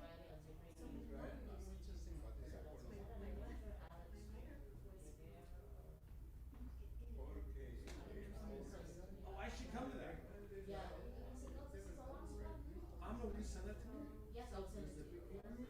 Oh my god, yeah, I think I don't have a lot happening next week, so I could probably, You can make it. yeah. Yes, I'll Do you remember what day of the week? Friday.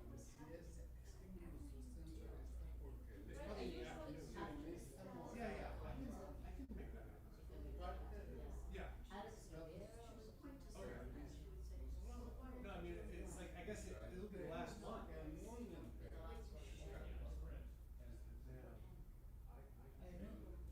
Is Margaret still teaching? Oh, the crazy. Okay. Remember I came in, I don't know, I came up for her, and she was the most amazing.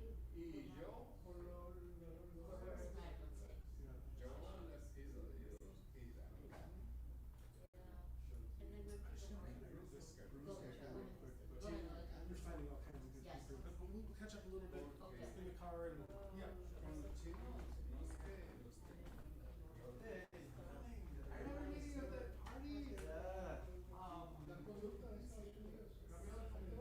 Yeah, well, there are all kinds of theories or conspiracy theories about how we are. But you know, Some states are planning to I noticed that the show was on Friday. some individuals are from. Now or never.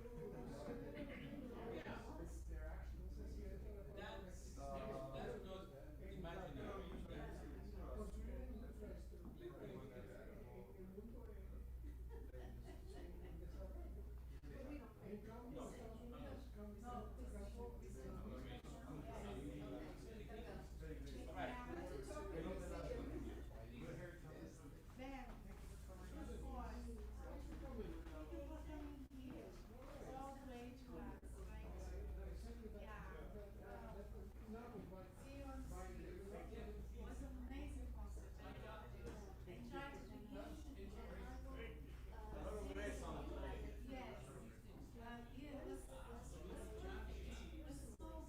I just watched a movie with my wife about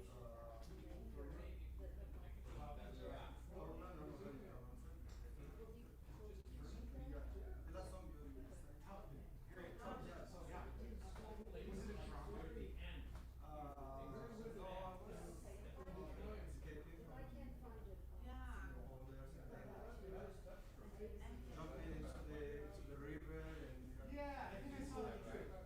Yeah, yeah. That's right. les queda el camino. Okay, let's say bye-bye. But I'll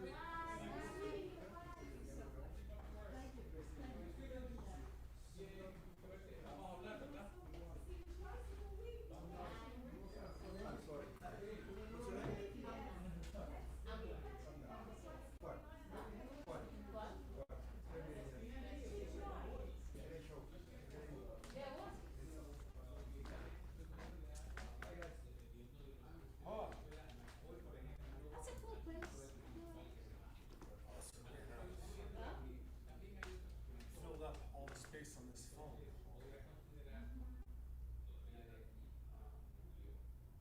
So Ben, where are you now after you left? Yeah, man. Yeah. You know, I'm still unemployed. Okay. Um, Can you collect unemployment? yeah, Okay. I am getting that. Okay.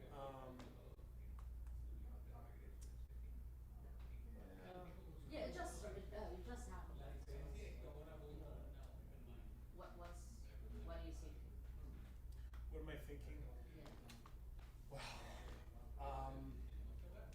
Because your job was kind of pretty unique. It really was. And I Very niche.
actually works for owners.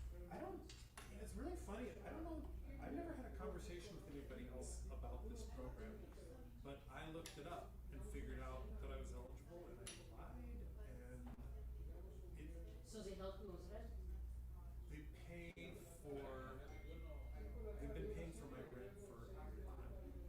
Yeah, So what, the way it works is they pay it to my landlord. yeah. And that's not, how is that different from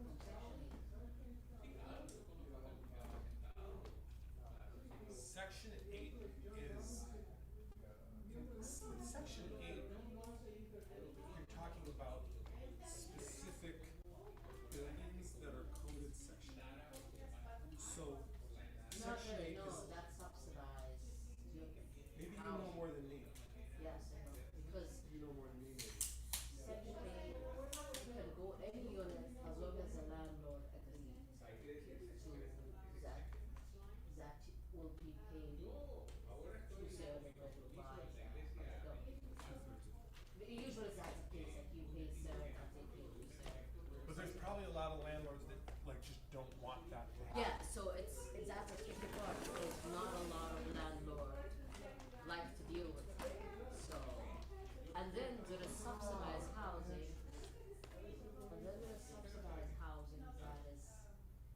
that is designated units, either by the city, for affordable housing. So it could be like you have like market unit, like market apartment, like but then they have a couple units that it has to be saved for affordable housing. Yeah. And you can use your Section 8 for that, or you can use directly as a subsidized unit by the housing. So our, for I think it's example, related- our things, Like what I'm my getting- unit is subsidized housing.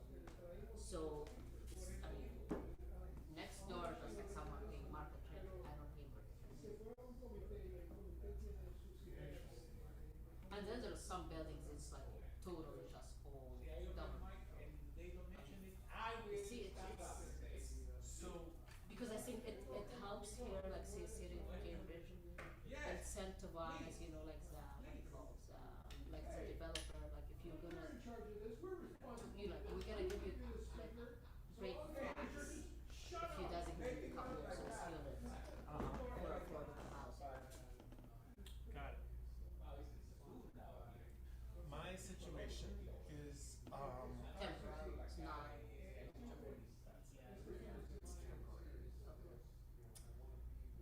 it's very funny. My landlord is kind of someone who does it the old-fashioned way. She's not a big ass agency or something. Yeah. She and her husband have been in the landlording business for a long time. And they own multiple properties. Yeah. And, looking at the rents, that are there, like we're paying, not because it's subsidized, but we're paying less money than a lot of people are paying. Yeah. And, Because it's not really interested. well, she's not like mad. She's not doing, she's doing the thing, she's doing landlording the way she's done it her whole life. Yeah. I don't know that she's like some kind of like good Samaritan or anything, but on the other hand, she's not a private equity fund. Yeah. Yeah. So, we're going up. So that's better than private equity fund for sure. So she's the one told you about the program? No, I heard about it through another way, and then I just looked it up. Yeah.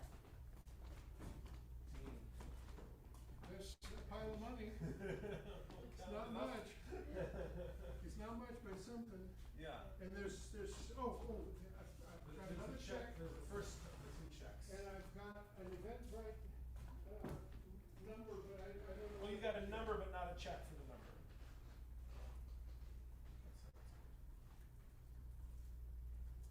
This is called a paid gig.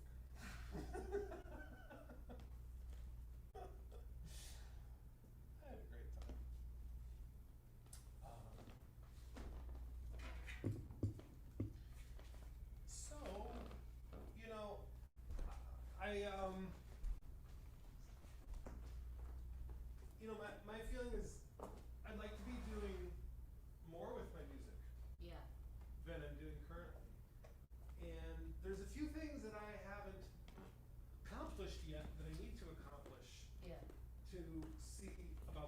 possibility of that.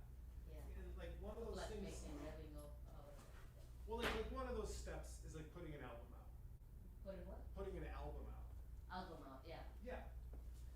And I figured out kind of a workflow that, you know, I guess we'll see how good it is in the end, but Yeah. it's not terribly expensive to do this because I'm kind of learning how to record at home, Yeah, which has been really hard for me to learn. yeah.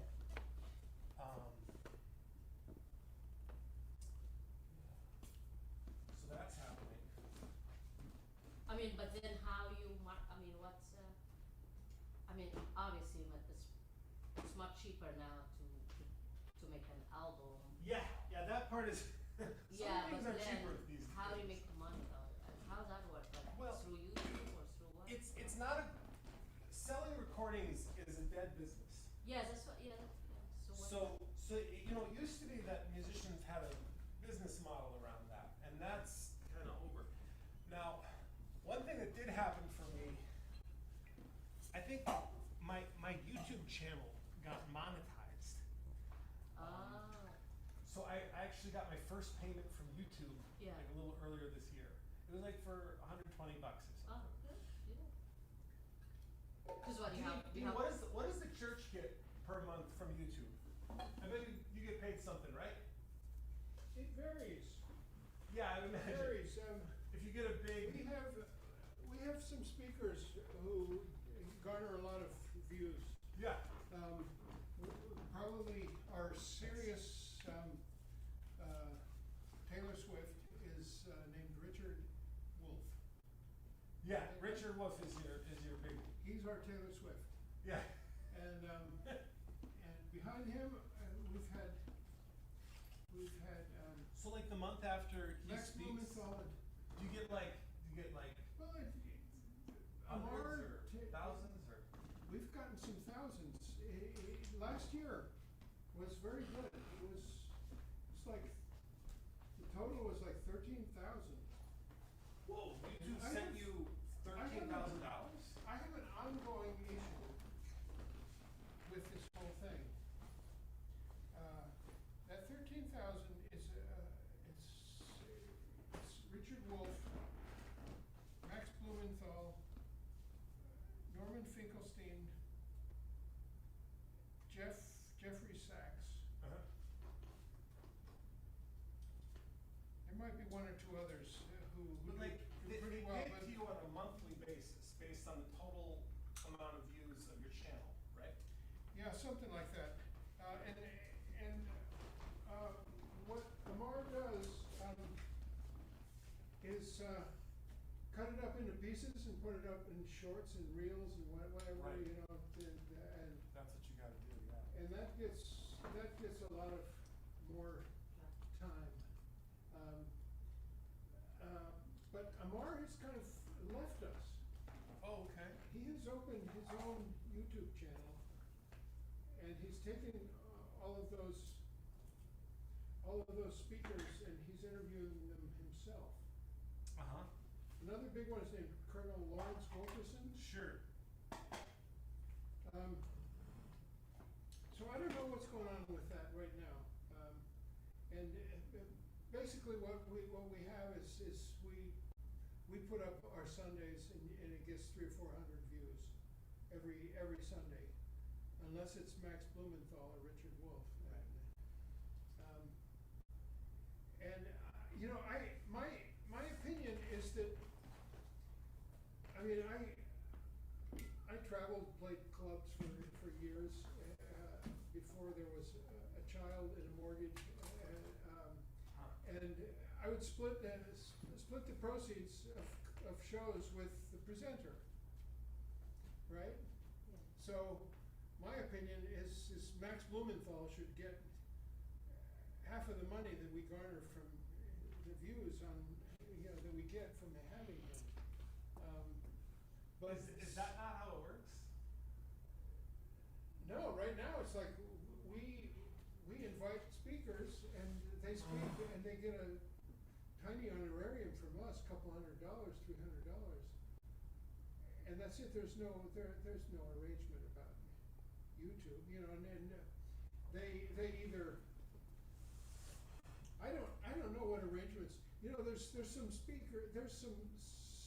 YouTube people that I watch that get millions of views, you know, they're on every day, Yeah.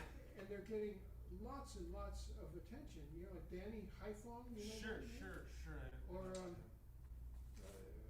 and you know, the bigger ones are the sort of more conventional Democratic ones like Midas Touch and Tyler Cohen. Yeah, I guess they must make a lot of money. I guess so, you know, I don't know, and I don't know much about it. I'd like to have somebody tell me more about it. I mean, I'm curious, so I was just sharing with Omni, have you guys connected already? Yeah, Good, yeah. okay, good. Yeah. So, I just got to the place where my YouTube channel passed the like bare minimum for being monetized. Yeah, get So- on like five, You need 1,000? 4,000 watch hours Ah. in, I think, a year-long period of time. Yeah. So I have crossed that requirement. I need the batteries for the microphone. Thank you for reminding me. I just noticed that as I was putting things away. I was like, oh, I gotta get those batteries back.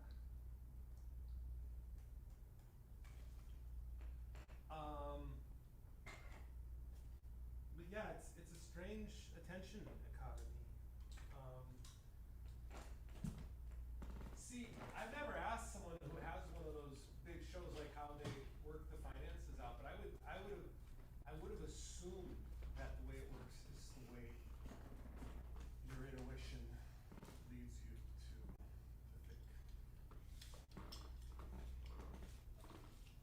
I don't even know, and I'd like to find out. I'm in email contact with Max, Yeah. and he's been here in person, and I'd like to find more out about how it works, you know. And you know, he has a serious journalistic endeavor that is about, you know, flying people to Iran and doing coverage and paying people to produce and to, you know, it's not like us, we just invite a speaker on and they speak and lots of people listen to them. Yeah. If they're the right person, you know. Right. Exactly. It's all quite fascinating. Well, So you yeah. must want to tell them you get 100. Yeah, I got $120 for the first time. Every little bit helps.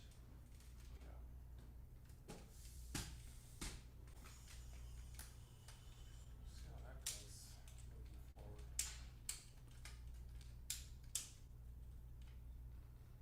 I mean, but I'm kind of thinking like, like, do I post full concerts to YouTube maybe? Or I like have a bunch of footage now and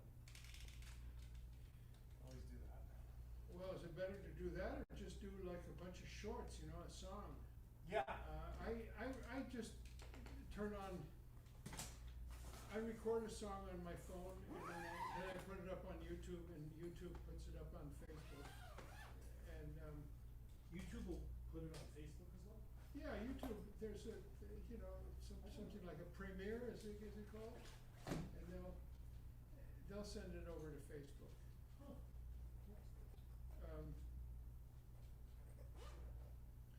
And do you know anything about monetizing Facebook?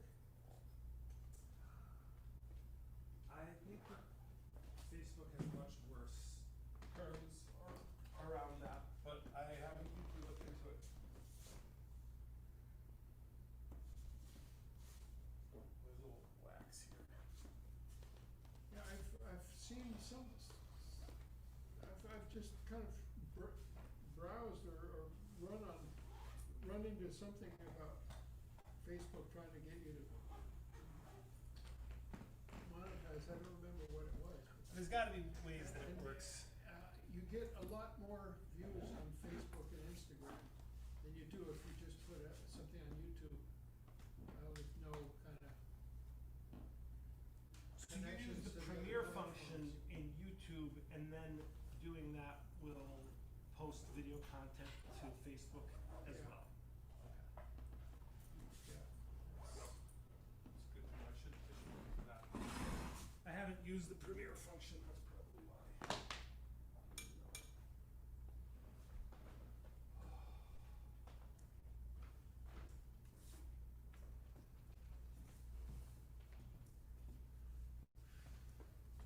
So do you live here? Do I live here? You live in, not in Boston?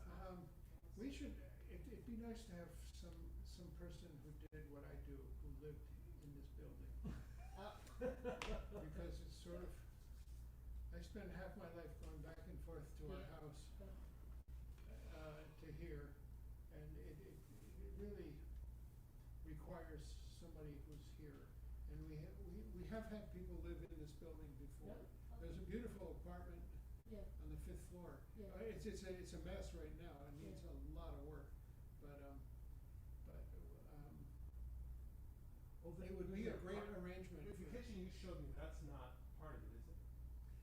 There's yet another floor on top of that floor. Right now, it houses all of our archives, the 5th floor. They're spread out all over 1,000 square feet. And we're trying to just embark on a project to preserve and celebrate our history in our archives. Yeah. And we've got a wonderful member who's retired from the publishing industry. He's an archivist and collector of anarchist materials from the early 20th century, so just a perfect guy for it. And he and I kind of wanna withdraw from sort of being the MC of the Sundays and the fake minister. Is that role not giving you juice? Well, that role is, I've gotta go, I've gotta, go back on something, and that's the one. First of all, because I think it'd be healthy for the church to succeed me with somebody else. And I'm leaving, I'm really interested and passionate about the church and its history and its future. And I think that a different role for me here, which would be just music archives, and not so much managing a building and trying to fix little shit that's going on every floor, and not having to manage a lease on the 1st floor, which is it's a very lucrative lease, you know, and it's sort of the reason that we're still here, is that the church, in all its wisdom or luck, bought this building in 1946. And it's now a very valuable piece of asset because of the 1st floor. Right. So, I'm just trying to figure out how to make a graceful exit out of certain parts of the thing and stay. They say, if you were the minister and there's a new minister, you need to get out. Don't show your face. Get out of the way and let the new minister do what they do. But I'm not planning to do that. I'm still here. And you know, the music part really is great. I get to play maybe once a month or so, and I get to book these concerts and stuff, which is a pretty nice thing. Even if it's 10 people. Yeah. Yeah, I wasn't expecting a huge number, but like, this was good. Like 16 people in person that I counted. Yeah, it's a house concert. Yeah, felt good. And the restaurant paid you a couple $100, so it's. Yeah. Are you heading back? Yeah, I'm gonna ride back to Cambridge and then. Okay. be on my way, yeah. Did you look up the Eventbrite? I don't, they announced the payout in a Wait. couple of days. I think, Crystal said that it might have been like 6 or 8 tickets sold, including some people who are here, Paul and his wife, I forget her name, Oh, Vicky. Vicky. I'll probably see them on Monday, cause I'm singing in Burlington. Great. I'm doing. Do you know what Congregation B'nai Israel is in Northampton? No. I'm singing there tomorrow night. There's an immigration justice thing going on there, and you know, what are their names? The couple that's like kind of prominently involved, that thing that happened on Wednesday up in Burlington. It's the ICE facility outside. It's in Burlington, Mass, and a lot of protesters go there. Yeah, they're both ministers. I forget their name. Yeah, Lori, and then the guy is the guy I talked to the most, but I forgot his name. But they're gonna zoom into this thing. But they have you interacted with them much? Like the Very little. very There's another guy there who's named John Gibbons, who's actually our affiliate minister. He's a retired UU minister from right there, Bedford, right next to Burlington.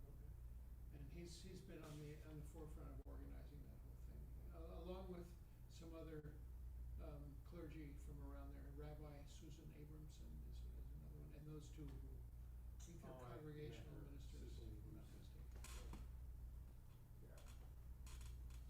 So let's get all this stuff back to your car. Yeah, let's do it. Get out of here, go home. Yeah, Susan Abrams